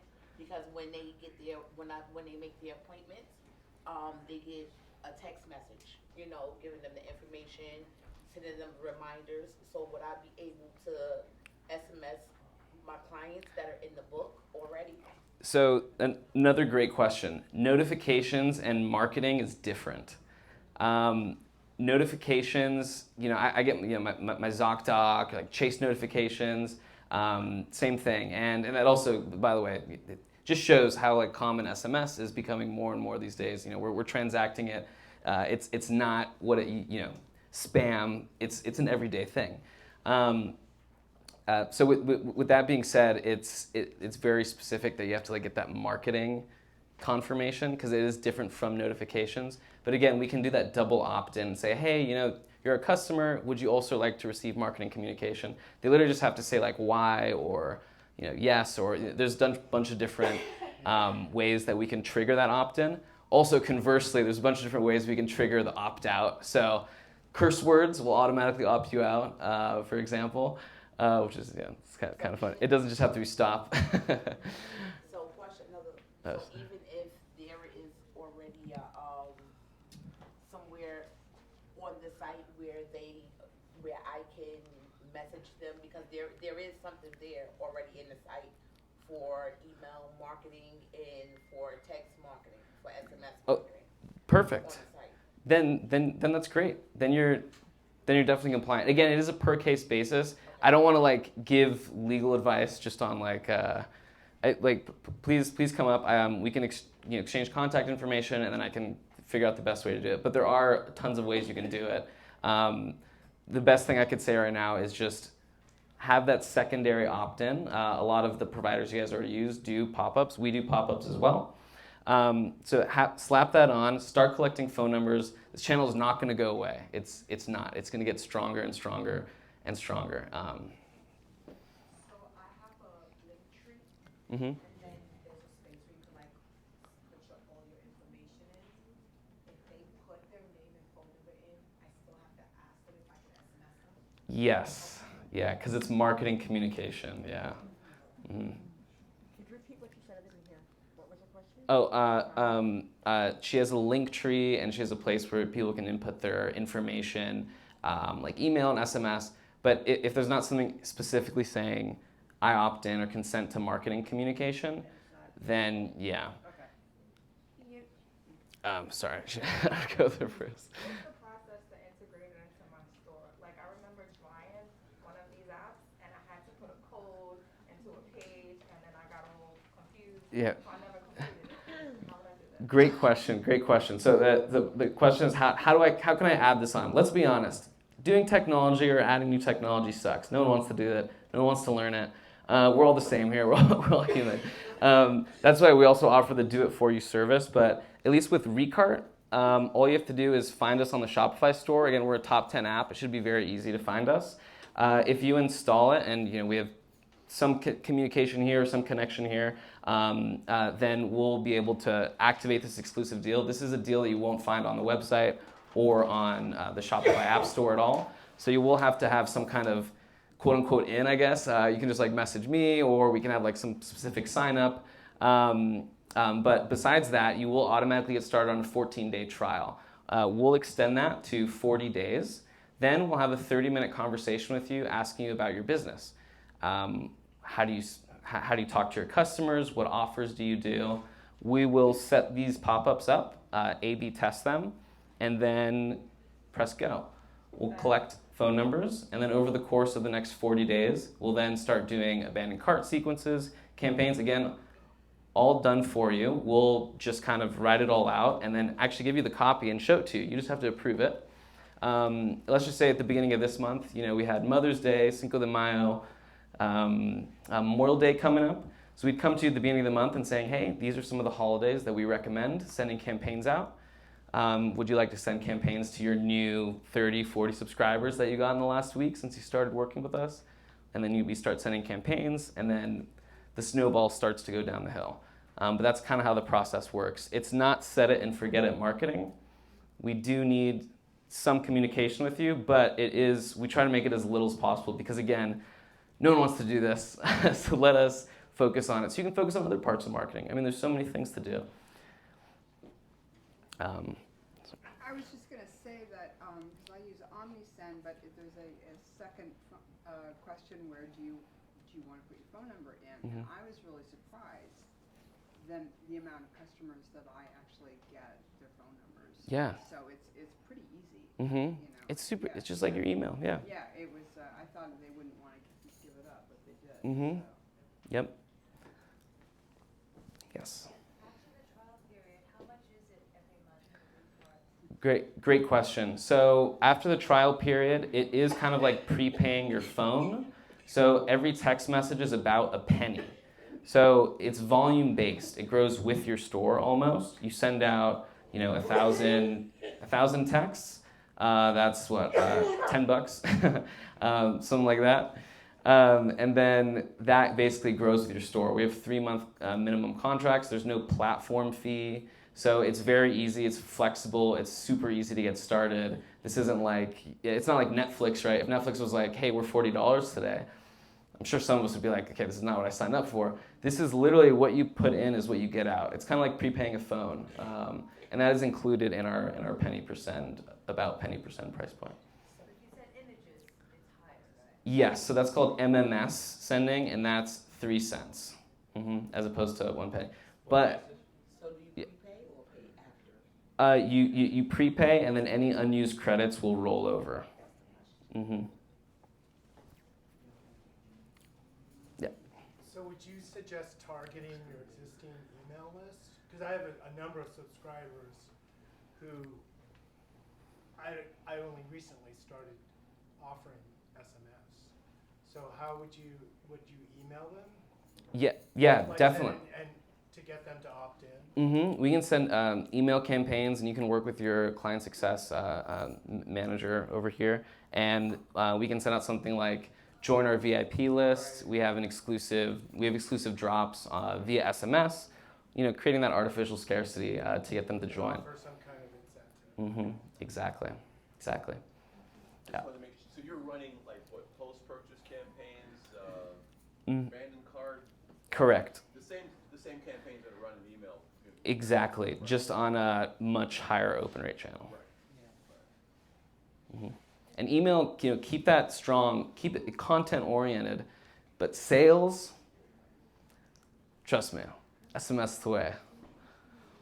So the recart is connected to your store? Yes, it's like on our iPhones we have tons of apps. You just install it. Whatever store we have, like if it's Shopify or Square or something, the recart is an extra app to connect to the store. Is that what we're saying? Yeah, Can we connect the recart SMS package to anything we're doing? You can only connect it to your Shopify store. That's the only platform we're compliant, or not compliant with, are on, unfortunately. And we can do some WordPress work if you have Shopify carts, but there has to be some Shopify e-commerce backend, yeah. So the pop-ups that you create for the SMS, can we also use those for email marketing? Yeah, 100%. So whatever you do, we can use it elsewhere in our marketing. And our number one integration is Klaviyo. It goes directly to Klaviyo. Yep.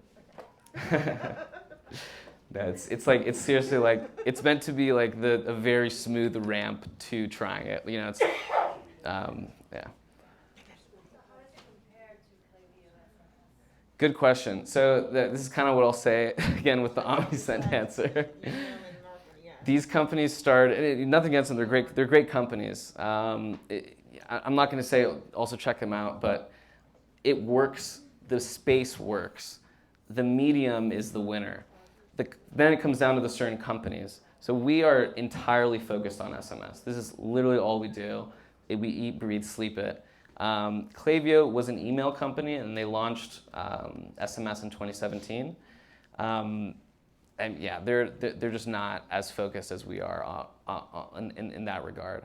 And we also offer messenger marketing, by the way, and you get that for free. That's like another presentation though, but you do get that for free also. That's included in all of our plans as well, which is basically the same thing, just Facebook Messenger sliding into DMs, if you will. With the graphics that you create, because I know some companies, they have their branding on it, would it have Recard on the bottom anywhere? Would just be our brand name? No, all your brand. Okay.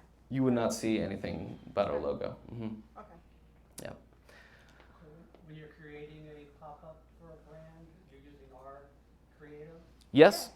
So this is an example of something that we created and did for one of our clients. Another one on the right there. Yeah, we work with you and understand your business. Mm-hmm. One more. Yeah. On to the next one. I'm just kidding.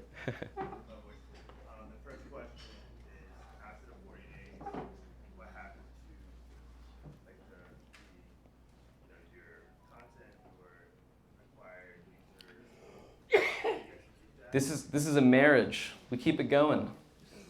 Yeah, it's not like we don't break it off after the 40. Yeah. I'm not getting kicked off. No, I'm just kidding. But thank you guys so much. If you have any more questions, please feel free to come up to me. Really good to talk to you. My email is nick, N-I-C-K, @recart.com. Nick, N-I-C-K, @recart, R-E-C-A-R-T. All right, give it up for Nick, everyone. Honestly, this guy's unreal. So, and I definitely wasn't kicking you off. I'm just messing. But I just wanted to make sure we didn't have time for. Right, we got Simon coming up here, and this is gonna blow your mind because, like I said earlier, this is the guy who actually pioneered 90% of these e-commerce strategies within our agency. Thank you. And he's gonna show you the path to grow sustainably. He's gonna show you about ad platforms. And literally, this guy oversees $10 million a year in Facebook advertising spend and multiple millions more in Google. So everybody, and he's obviously actually speaking at Affiliate Summit tomorrow, so you can come check us out there. But everybody, give it up for Simon Trafford. Oh no, lost the thing. All right, guys, right on. You hanging in there? Okay, you learned a lot tonight? Yes. Okay, good, because you're going to learn a little bit more. We got about 20 minutes of content left for you. We got my man Uzair up there. He's going to come out and do a couple minutes, but I just wanted to there's so much to discuss. I literally tell this to all of my clients that there is an infinite amount of things that you can be doing as a Shopify store owner in terms of marketing, right? So I am the hugest proponent of only doing the things that have the biggest impact for the lowest effort, right? Because you can post on Instagram all day till you're blue in the face, and I've seen people do it. Come chat with me in 6 years, unless some magic happens. But today I want to talk about tripling your revenue with Snapchat. And I had to look at that because I'm actually not going to talk a whole lot about Snapchat, at least at the beginning. I'm going to circle back on it, but this is going to be my pitch to you to not do ads yet, right? I saw Scott asked earlier, he's like, how many of you guys are doing about, under 100 grand a year? If you're doing under a few $100 a month, you got to figure things out, okay? Let's see what it is. That way. All right. So anyway, my name is Simon Trafford. Like Scott said, yeah, we spend an obscene amount of money on ads every year, like over $10 million. However, we do generate a ton of revenue for our clients and for our own brands with that ad spend. But one of the biggest things that I've seen, and so many of my students and my clients and people who just come to us and say, can you help? They want to run out there and fill Mark Zuckerberg's pockets or whoever's with their hard-earned money, and nothing comes back from it. And then they say to me like, oh no, Facebook sucks, Meta sucks, it doesn't work. Snapchat doesn't work. And I'm like, well, no. And this is all because we really, really, truly have to master the fundamentals of everything that we're doing before we want to go give frickin' Mark Zuckerberg more money. That guy does not need more money, right? Like, if anything, he owes us money because he tells us, oh, it's so easy to advertise on Facebook and social and just get a huge ROAS the first time you do things. Light up one campaign with one audience and one ad. Like, no. There's so many deeper methods to do this.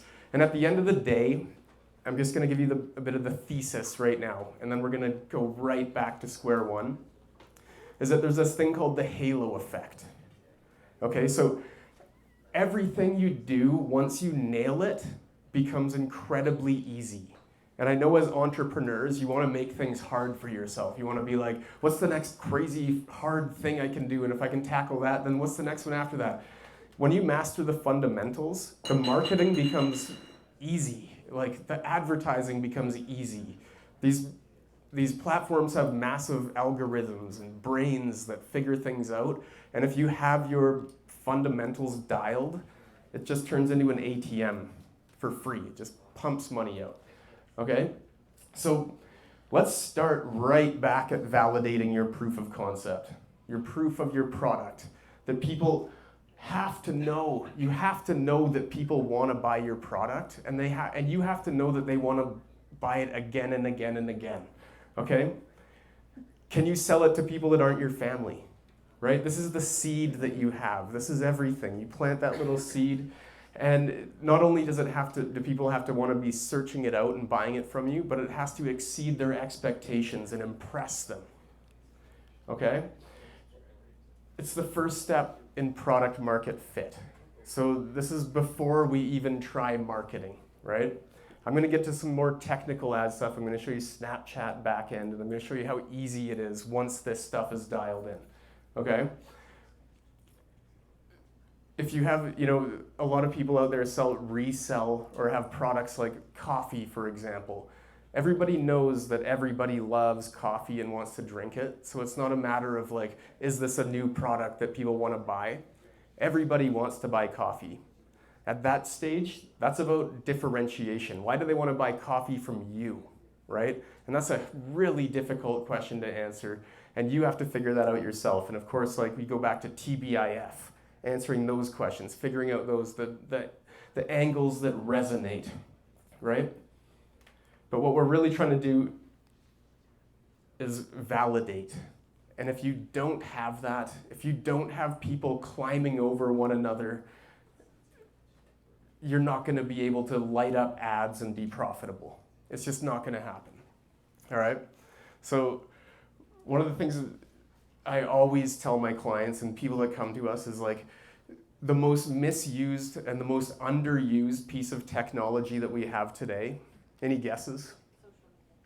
Social media. Oh, people use social media like crazy. The telephone. We're in e-commerce because we want to hide in our basements and sell stuff without having to talk to anybody. I feel like that happens a lot. Does anybody relate to that? Like, when you have customers come through, guess what? You have their phone number. people who abandon their cart or abandon their checkout and have given you their phone number, you have their phone number. I'm not even saying to call them, you can text them, but literally reaching out to people who abandoned their cart can like solve years of you being like, I wonder what I could do different so that they don't, right? Sending them an email even. It doesn't have to be the phone. It just has to be a personal, hello, I'm reaching out as me. Can you help me can you tell me why you abandoned your cart? And if you can get the answer from 20 of those people and 5 of them are the same, you've just identified a massive issue, right? So the point here is that if you don't have a product that people want to buy and they're crawling over one another to get it, advertising is not going to work for you. Like, one of my favorite, Courtney, can you give me a water? Thank you. I had one. I've lost it like 3 times already. One of the favorite type of client that I have is someone who has a shitty website. They don't know anything about marketing. People go to their site automatically and people buy their stuff and it's ugly and their photos are pixelated and they don't do anything. And all of a sudden I'm like, oh yes, what are you doing for sales? And they're like, oh, like 100 grand a month. Could be better. And I'm like, you haven't spent a dime. You have no email marketing. Your website looks like that and people are buying it. I'm like, anything we do is gonna crush at that point. Thank you. All right, been on airplanes for the last 2 days, guys, here. Loving New York, though, okay? So once you have the proof of concept, then it becomes the proof of market, right? So if you go to the wrong market, no one's gonna buy. You have the wrong offer, right? Scott talked a lot about offers and offer strategy and stacking value. If you hit that right, it resonates, people are gonna buy, right? And the wrong positioning, the wrong angles, the wrong hook. Jennifer, right? Yeah. We were speaking before this event, and she has a box of her crackers, and she's like, I've started selling these as crackers. Someone said, why would you sell crackers for $10? And then something clicked with Jennifer. It's not a cracker, it's a meal replacement, right? It's not the freaking little tiny thing that's gonna, hold your cheese. This thing is way more powerful than that. That's positioning, right? That is a hook. That is what's gonna make people go, oh, I wanna spend 15, 20. I say get your price point up, because as soon as you start running ads, you're gonna need that high average order value, because the cost per acquisition is so freaking high right now that like it'll sink anyone unless you have deep, deep pockets. All right, so we got to dial in the market, we got to dial in the offer, dial in the positioning. And when I say market, that's kind of audience, right? Who are you selling this to? You can find those people, you got it. Okay, and then you plant that little seed. And then you go about it organically, right? Don't give a dime to ads. If you have all the money in the world, sure, your tests are gonna, it's gonna be a time machine for you. It's gonna speed up the results, but expect nothing. Expect to lose all that money. There's nothing I hate more and that scares me more is when someone comes to me and says, I just remortgaged my house. I want you to put it all on ads.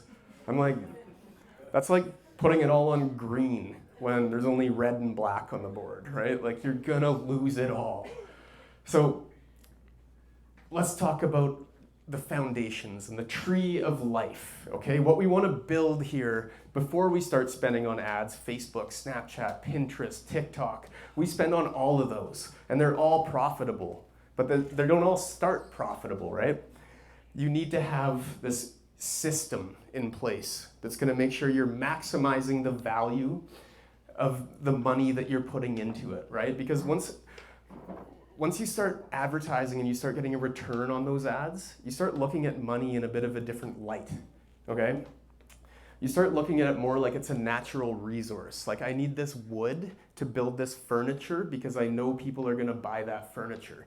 This dollar, if you know for certain that you can turn $1 into 10, why wouldn't you do that all day? Why wouldn't you get all the dollars you can and 10x them, right? That only happens when you have a system in place.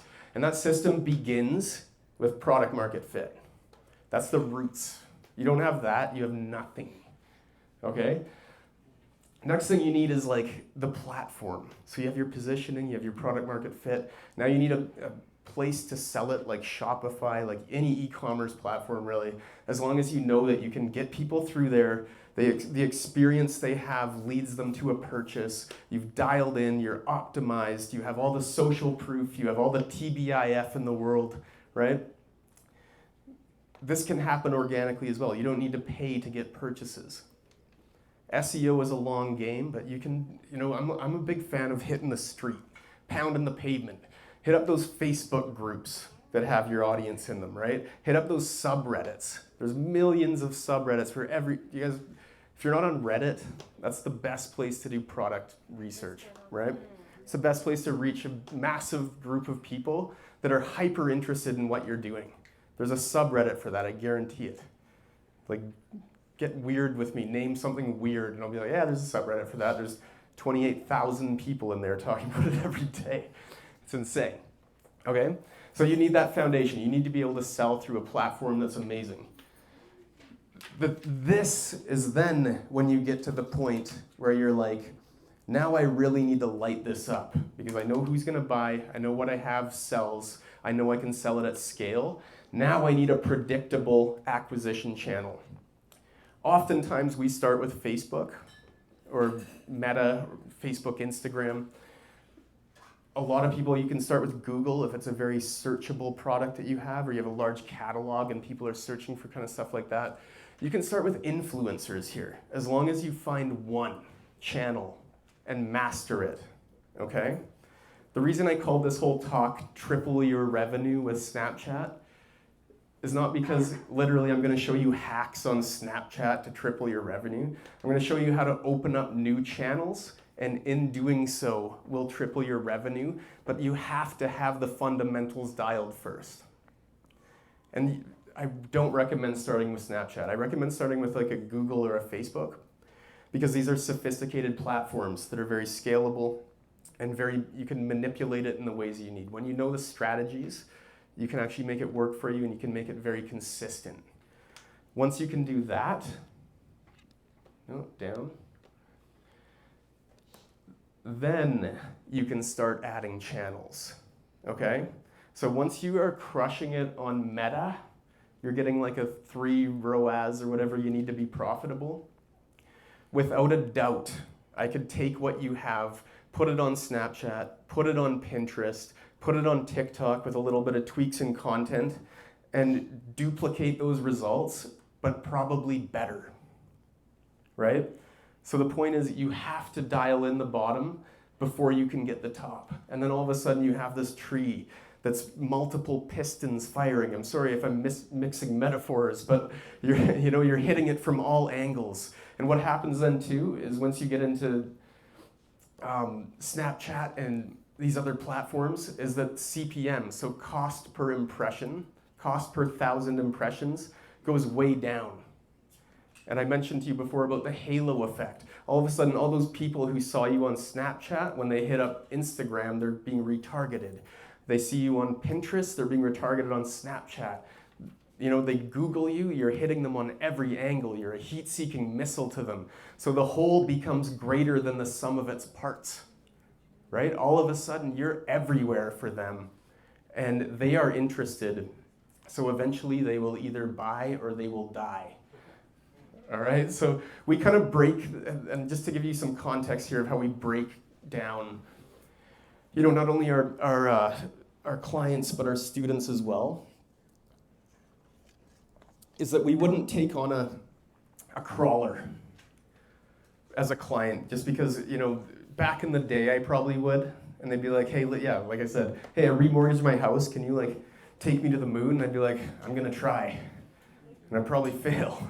And I didn't know that at the time. I thought I could win everything. But the sad reality is that 90% of the heavy lifting happens in the product, right? No amount of amazing marketing can save a shitty product, right? Just like a great product, you can't hold back. You can put it up on the worst website, no follow-up, okay? How many people here have a welcome flow, an abandoned cart or checkout flow, and a post-purchase flow running on their store right now? All right, there's a few. Okay, awesome. These are the foundational type things that I'm talking about that if you don't have in place, don't waste your money on ads because you're just letting it slide through your fingers, right? So the reason I show this crawl, walk, run is, if you're crawling, that's okay. And you can start dabbling and dabbling. If you want to start walking, that's kind of when you're mastering that first real good channel and you're saying, yes, I can get a positive return on that first channel. If you're going to hit a run and you're reliant on one single channel, you're screwed. One day the rug will be pulled out, just like it was about a year and a half ago with all the iOS updates. And about 1 million people I know were like, everything I had got taken away in one day. And then they did it to email, right? And then, 5 years ago it was organic. You used to be able to, build an organic following on Instagram. That's fucking gone. Like, good luck. It happens, yes, but it's hard. It's really hard. And it takes time and effort and so much time. So the whole point here is we need to expand, right? More channels, more horizons. Master one, take it to another. And we've done this a number of times. So like crawlers here, these are accounts that we've started on that are doing like literally close to $0. And it's just that positioning, repositioning, reiterating. You hit it, you put some money in. Scott was talking about black hair, and it just goes like this, right? So it becomes easy. Once you churn the meat grinder long enough, right? A lot of you, I know, I work with so many merchants out there that have an inkling. They know that people want this product, that it's there, and it just turns into this game of like iteration after iteration until people are just like, get it, right? It's such a myth, though, that it just happens overnight, right? That when it does, it's like, usually they have like 20 years in brick and mortar and they've been selling this stuff forever, right? But like, as you get bigger and start running, this is when we have to diversify channels. That's when this kind of stuff happens here, right? It's like you plateau, and you'll hit plateau after plateau after plateau. Keep going harder, keep adding channels, all right?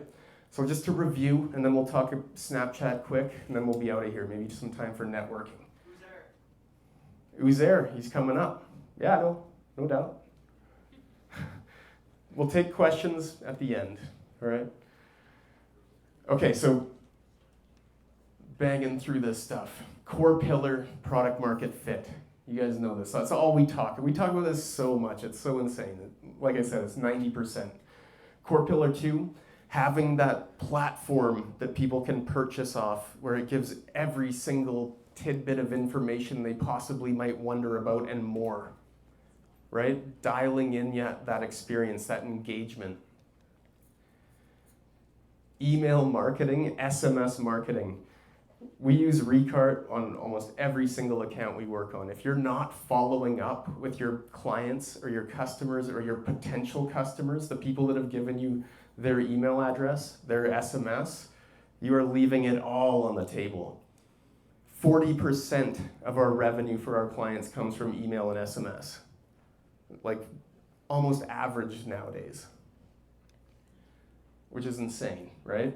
And then finally, cold acquisition. So you have to be able to, this is the engine that is going to scale your business, is having the ability to show your product or your concept to a person who's never heard of you before, and then going, yes, I want to buy that, right?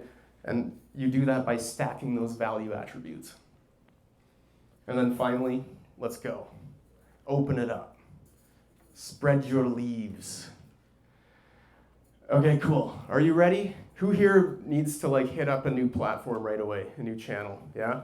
Go for it. Go for it. If you have one mastered, you can do the rest. It's easy at this point. You've done the hard work, right? You have to work on a content a little bit, but all good. All right, so Snapchat is funny. A lot of my clients kind of say, I sell like jewelry to cool 20-year-olds, or or even jewelry to cool 40-year-olds. They're not on Snapchat. And I'm like, anybody who, any group of people that has 280 million people in it, there's an audience there. And like, crazy enough, like antique jewelry we sell to like a very older female demographic. I'll get to the case study in a second here. Absolutely crushes it on Snapchat. And that's because it's very much like a communication tool. So people don't use it as like a scroll through, like TikTok or like Facebook or Instagram. It's very much more like I'm communicating with my close friends and family. However, it's still very interruptive, right? Our ads are still showing up within that content. And obviously, it goes without saying, right? I don't have to tell you that all these people have money. If you've been on Facebook or the Meta Ad Manager, this stuff is going to be a walk in the park. It's not even close to as sophisticated. It's easy to set up. It's just choose your objective. 90% of the money we spend on any of these platforms is conversion objective because we want people to buy. However, you need to know this. So that's what I'm telling you. A lot of people are, classic hop on a chat with a Facebook rep and they'll be like, no, we need awareness at the top. We then need to go down here and we're going to do some, like lead gen or whatever. Nothing wrong with lead gen. And then finally, after we've reached these people 25 times each, we're going to ask them to buy. Conversion, right? Always. This is just a little, if you haven't logged in and looked at the advertising platform, it's plug and play. Like, this isn't hard, you guys. You don't need an agency to do this, to get fired up. You just need like a couple hours and the content that you've been running on Instagram, right? Build your ad. Videos work amazingly. Call to action. There's Scott. I'll just give you some examples of some that we've done here, right? Same idea. Basically fill out the blanks with your angles that we've built out over the last months and months and months. The ones that work, the ones that you've proven to work on Facebook or wherever you started, right? And then this is the kind of ROAS that we're working with. So if you can crush Facebook, the hard part about this is scaling. So like, it's hard to spend a shitload and still maintain that high ROAS. But it's really easy to spend a bit and get a whole bunch of revenue through the door. Right? So, sorry, this is really hard to see. So we spent like $4 or $5 grand there, and probably, I think we delivered 40,000 in revenue, right? So it's not like you're spending 10 grand a day and getting a 2 ROAS, but you can get away with a solid spend. Here's some guys. I was actually telling Jennifer about these guys earlier. They're really good at organic everything. They're kids, they sell like RV parts and they're hilarious. They'll like cut them in half with chainsaws. Post anything organically, it goes viral. Ads take that to the next level, right? Organic is only gonna get you here unless you're like ridiculously crushing it on organic or a celebrity or something. Paid is required to scale, right? So like 98% of the traffic these guys get is from paid despite being viral. Right? And we spent $4 grand with them and generated like 10 times that. And it was all the strategies from Facebook.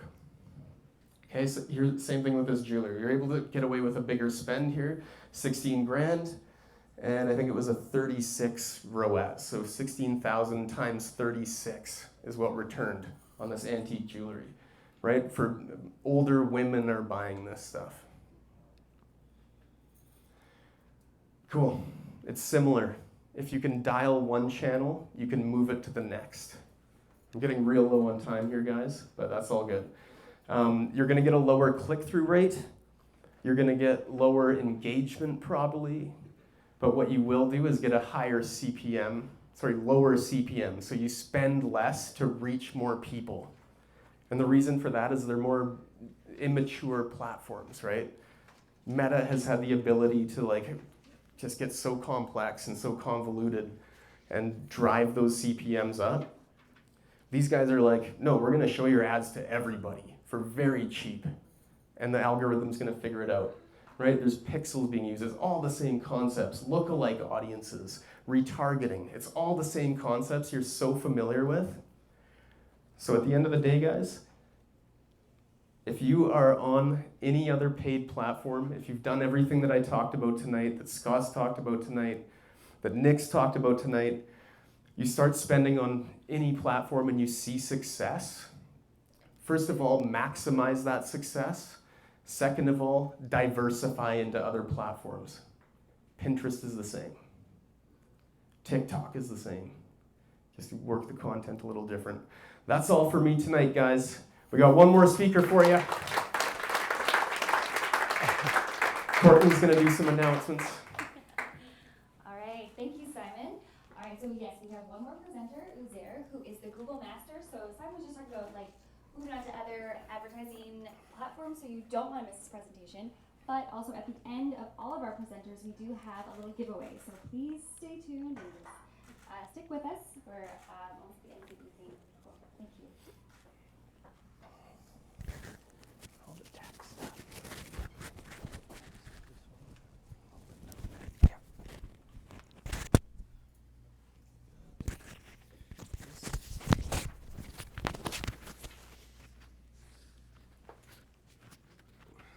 Come off. There you go. Lovely. Thank you. Thank you very much. Hello, New York. How are you? All good? Thank you for staying so late. Well, not quite. This city never sleeps anyway, so you're fine. My name is Uzair Kharawala, and first of all, before I get started, what I would like to do is to thank Scott, Simon, and the team at Merchant Mastery for the invitation. I'm from the UK, by the way, so a long way off. And I haven't got millions of slides or a long presentation. I've got a handful of stuff to show you, and it'll be worth your while since you've been here all evening. And I'm going to show you something which very few store owners, business owners, marketeers are doing. So let's get started. Oops, wrong button. So what I'm going to show you is what we do for ourselves as a business, as an agency. So it's not just talk the talk, we actually walk the walk. And we've been doing this for the last 4 years and using video as a marketing tool. So exactly what Simon just said right now, that if you are ready to diversify, this is one of the channels which hardly anybody is using it. So very quick and brief intro. So my name is Uzair, and from SF Digital Studios in the UK. We've been going on since 2002. My background is photography. So our work and business evolved from being photographers into video, websites, and now into paid ads. Mostly on Google Ads and YouTube. We don't do Facebook, we don't do any other channels. We just specialize on Google. And some of you may know, YouTube is owned by Google and part of the Google Ads ecosystem. I'm very proud and privileged to have been featured on some of the biggest marketing portals in the world, including SEMrush, Social Media Examiner, Digital Marketeer. But one of my proudest moments was being featured on the Apple Store website. They don't put anybody outside as a third-party consultant or trainer. So that was a few years ago when I was presenting for them. It's actually on video marketing. I'm also a Google partner and YouTube certified, so I can help you with paid ads as well as organic. So we're going to talk about some very ninja stuff. So to increase your sales, obviously everybody needs traffic, right? There's lots of channels out there, and video SEO is the easiest, quickest, fastest, and the cheapest way to drive traffic. Could I have a show of hands? How many of you are doing Facebook ads? Google? Video? So only a handful. And that's where the blue ocean is. Video is the blue ocean. Hardly anybody is doing it, and you really need to consider going on video. And I'm not here to brag about the results which I'm showing you right now. It's just to impress upon you what we achieve. Now, Google Ads is extremely competitive, like every other niche. If I try to pick a fight with Mike Tyson, I will never be able to beat him, right? No matter how much hard I train, work hard, or practice. One punch from him on me and I'll be on the floor. So you need to pick your fight extremely carefully. Don't pick a fight with the heavyweights. Go after the amateurs and the lightweights. And by that I mean keywords. Right? So if you're into a photographer, don't go after photography. Go into wedding photography, portrait photography, and so on. In my niche, there are lots of Mike Tysons. And if I were to go for organic SEO, there is no way in the world I will get ranked on Google page 1. And not only that, I'm getting multiple rankings. So I'm pretty much the only person over here for this keyword with my images, and not only my blog post, but we also repurposed our videos on other channels, LinkedIn, Facebook, Instagram. And Google now looks at all your social proof. And then you will start to get your rankings from LinkedIn, and I've also got Facebook page ranked on Google page 1 recently. That's a new one, because Google and Facebook don't play nice with each other, but now Google have started. So it is critical that you pay a bit more attention to this. So here's another one, 3 videos. So all my competitors, all the other agencies right now haven't woken up to this, and they're still sleeping. So when they catch up, I will be on to the next best thing.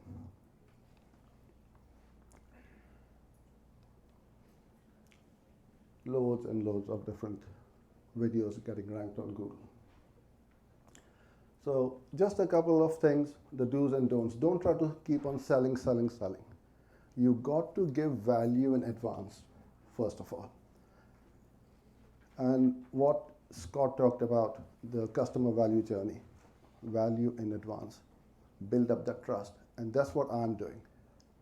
We've been uploading on YouTube for the last 4 years, a video a day, every weekday. And now we've got over 1,200 videos. Most of them are getting ranked on Google.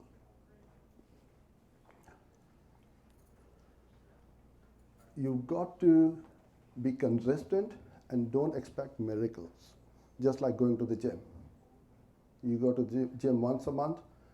After 3 months, you're going to say it's a waste of time, it's a scam, and it doesn't give me the results I'm looking for. You go 3 times a week, you're going to get the results very, very quickly. So all of you in this room want traffic to your stores. Traffic is not a problem. Simon also just showed you. There's so many channels, you just need to pick one and do it well. And be good at it and be consistent. So first, before you start any kind of paid advertising, you've got to understand your audience. Who you are speaking to, who is your audience. And there's only three things you need to understand. One is the customer avatar, the customer value journey, and the growth scorecard. If you take these 3 things away today, you won't go wrong, and your business is going to go up and increase your sales. Scott covered this in detail. I'm not going to go into it, but I'm stressing and re-stressing. It is critical. You've got to do this. Because if you don't the before and after, the hell island and the heaven island, you don't know where they want to be, what is the pain point. Yeah? And the next one is the customer value journey. So there are 8 stages of the customer value journey: awareness, engagement, subscribe, convert, excite, ascend, advocate, and promote. That's your sales funnel. Majority of the sales funnel which I see, they have got a leaky sales funnel or a leaky bucket. What most people do, jump right in there. Awareness, running ads. Oh, I want to start Facebook ads, YouTube ads, Google ads. So when somebody comes to us, I ask them, have you got your customer avatar? No, we don't. Have you got your customer value journey? No, we don't. And that's what we send them back to. Look, you've got to do it either with us or with somebody else. Because without that, there is no way in the world we'll be able to help you. What's ascend? Sorry? Ascend? Ascend is when you upsell, cross-sell, downsell, but you get repeat orders. So do not scale traffic. Yes, you can start and see what happens, but don't go from $10 to $100 without paying any attention to any of the other 8 stages of your customer value journey. And the reason I'm showing you again is, and I'm not just saying it because Scott's here, he's one of the very best. I think he is the best at this. I've learned it from him. And what he showed you, this is for the lead generation which I've showed you. He's re-engineered, redesigned the whole thing for you guys. So you follow or take a few things what Scott has just told you today. You are going to see that your business is growing fast and increasing in profitability. So this is the kind of growth scorecard it looks like. There are 8 stages over here. We will have 3 metrics per stage, and then you will have your monthly target and your actual target. And then we see where we are. Are we hitting our targets, our KPIs or not? And if we are, then you keep scaling. If we are not, then you need to do something about it. So if your CTRs are not very good, that means your ads are not good. If your conversion rate is not good, that means something is wrong on your landing page or your website or something like that. You can't just blame Facebook, Google, Snapchat, or any other traffic channel for the lack of success you may be having. You've got to have an irresistible offer as well, a great product, pricing, and you've got to make an offer where the prospect, as Scott said, will feel stupid enough to say no to you. So it involves great copywriting, images, and video. Video builds trust, as simple as that. We get clients on the basis of someone watching a YouTube video and coming to me and say, well, I've watched you a few times. I know you know your stuff and I need help. So if you can showcase your product features and benefits in a video, you're pretty much good to go. And this is the kind of results we are getting on our landing pages. So we create a simple landing page. It doesn't need to be complicated. A simple lead magnet. Most marketers will say 30%, 35%, 40% is great. We're getting a rate of 68% conversion rate. And it's just because I know who my audience is. I know what messages to put in front of that audience. What is their pain point?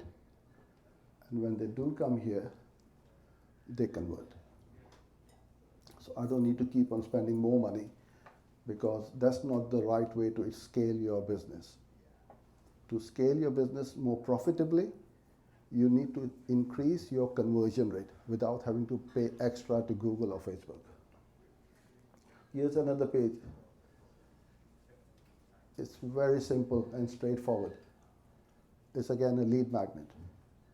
And you've got a strong call to action, watch the master class. Now, if you're trying to create a lead magnet or you want to splinter one of your products, don't spend days, weeks, or months trying to do it. Should not take you more than half a day or a day at the max to create a funnel like this. Straightforward, simple funnel. Link it to your email automation and you're good to go. Then the last thing is you need to measure everything. Track everything and measure everything. This is one of our tracking sheet where we are measuring all the metrics on YouTube, Twitter, Facebook, Instagram, LinkedIn, everywhere. Every possible metric which are important to us, we track and we see, are they going up or going down? If you are running ads, this is one of the most important things you need to do, is on a daily basis. So all you do is you create a spreadsheet or an Excel sheet, and over here, you put in all your important metrics in one column. Yeah, it could be cost, impressions, clicks, add to cart, abandoned cart, or whatever. Each day, and then you start putting the numbers. So you create a goal metric. What's your goal? So if your conversion rate, your goal can be 2%, then you put 2% in the conversion rate and see what you are getting. Are you getting 0.5 or are you getting 0.4 or above? Anything in green means it's good. Anything in red, you know what it is. So I can easily and very quickly have a quick look at it, and I can see where the leakages are without having to go into the dashboard. And even the dashboard in Google and Facebook is great, but it does not give you a bird's eye view like this. If you are starting to scale, as Simon said, is sometimes your ROAS keeps going down. Then you'll very quickly say, oh, this was green over here, now it's starting to go red. Something is not quite right. We need to have a look at it. So instantly, you don't waste money and you catch all the problems you are experiencing in your sales funnel. So that's it for me. I hope you enjoyed this presentation. And if you have any questions, I'm more than happy to answer.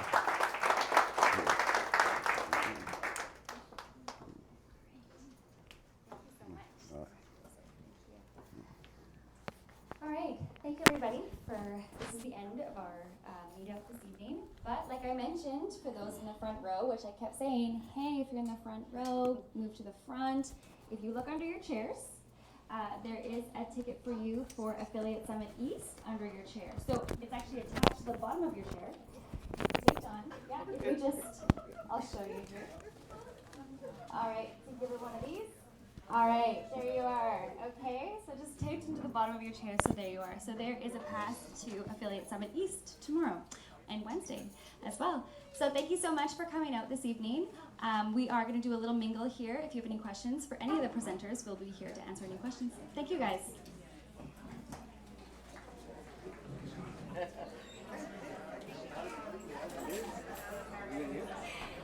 Mine's going to tap tape on the bottom of my foot. It's it.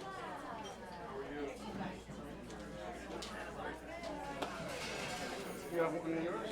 I have mine.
will show you the actual journey, the to and from.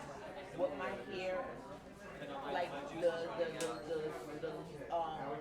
short part of my hair, I had like a little sunroof going on. And I think you should get up there and you know what this is, you know what the journey, I'm so excited for where I'm ready to go with this, and this is like what I'm focusing on. Actually, I'm about to graduate next Saturday with my degree in business thinking. So this is my last week of school. So soon as school is over, I can actually, yes, I can go ahead and go full force. Okay, I'm going to embark. I work hard. I want to work with you with my shirt. So, that's excellent. okay. Great. That's awesome. Thank you very much. Have a seat in there. Thank you. That was nice. That was very good. You guys giving me all the tips and all that stuff, whatever he is, it's already, I've kind of been in the game for a while, so I kind of can't. So I wasn't able to get a ponytail right here. And then same person, same place, and same place. This was a 6-month period. So what I did was I didn't need to show people. I continued the journey on how I'm going to get the most out of it because I was using it for about a year. About a year. So at that point, I was using my time, my clients love it. But then I started paying attention. Really started paying attention. With the scout. And, you know, some people are still that know me now for the business. I have a whole regimen. Spending my concepts on having been in every regimen. I have a whole regimen and then I come home with the badges. And that's how I know when you use it and I know when you're not. Because when you're a scout, don't look right like when you came to me after you haven't been used before, you like this shit. Miss B, yeah, I missed a couple of nights. Yeah, this is my thing. I didn't use it. And I was surprised. I got surprised because when you do it, I can know when they came in and trying to work out. And I was kind of and when I said all of the fun just lifted up and out. I had a whole outline for the real stuff on. But it was a blessing to see this. I swear it just like came up like mom. I was there, she had this clear it out. And this out had no so young. So I know it's something that was like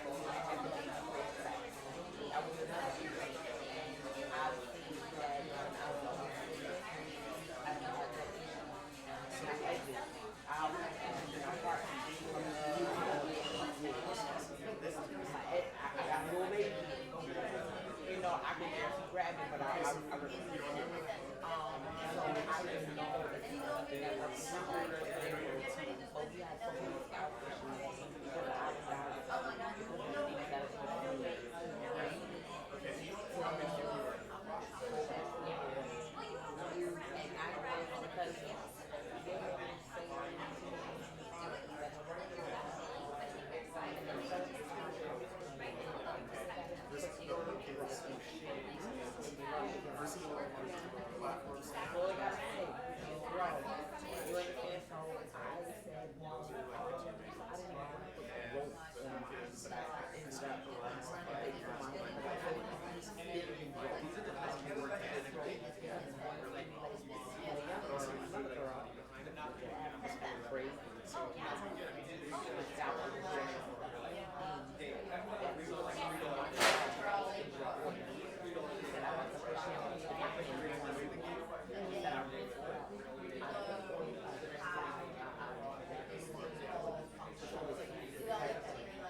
I was on Shopify, and my new thing got like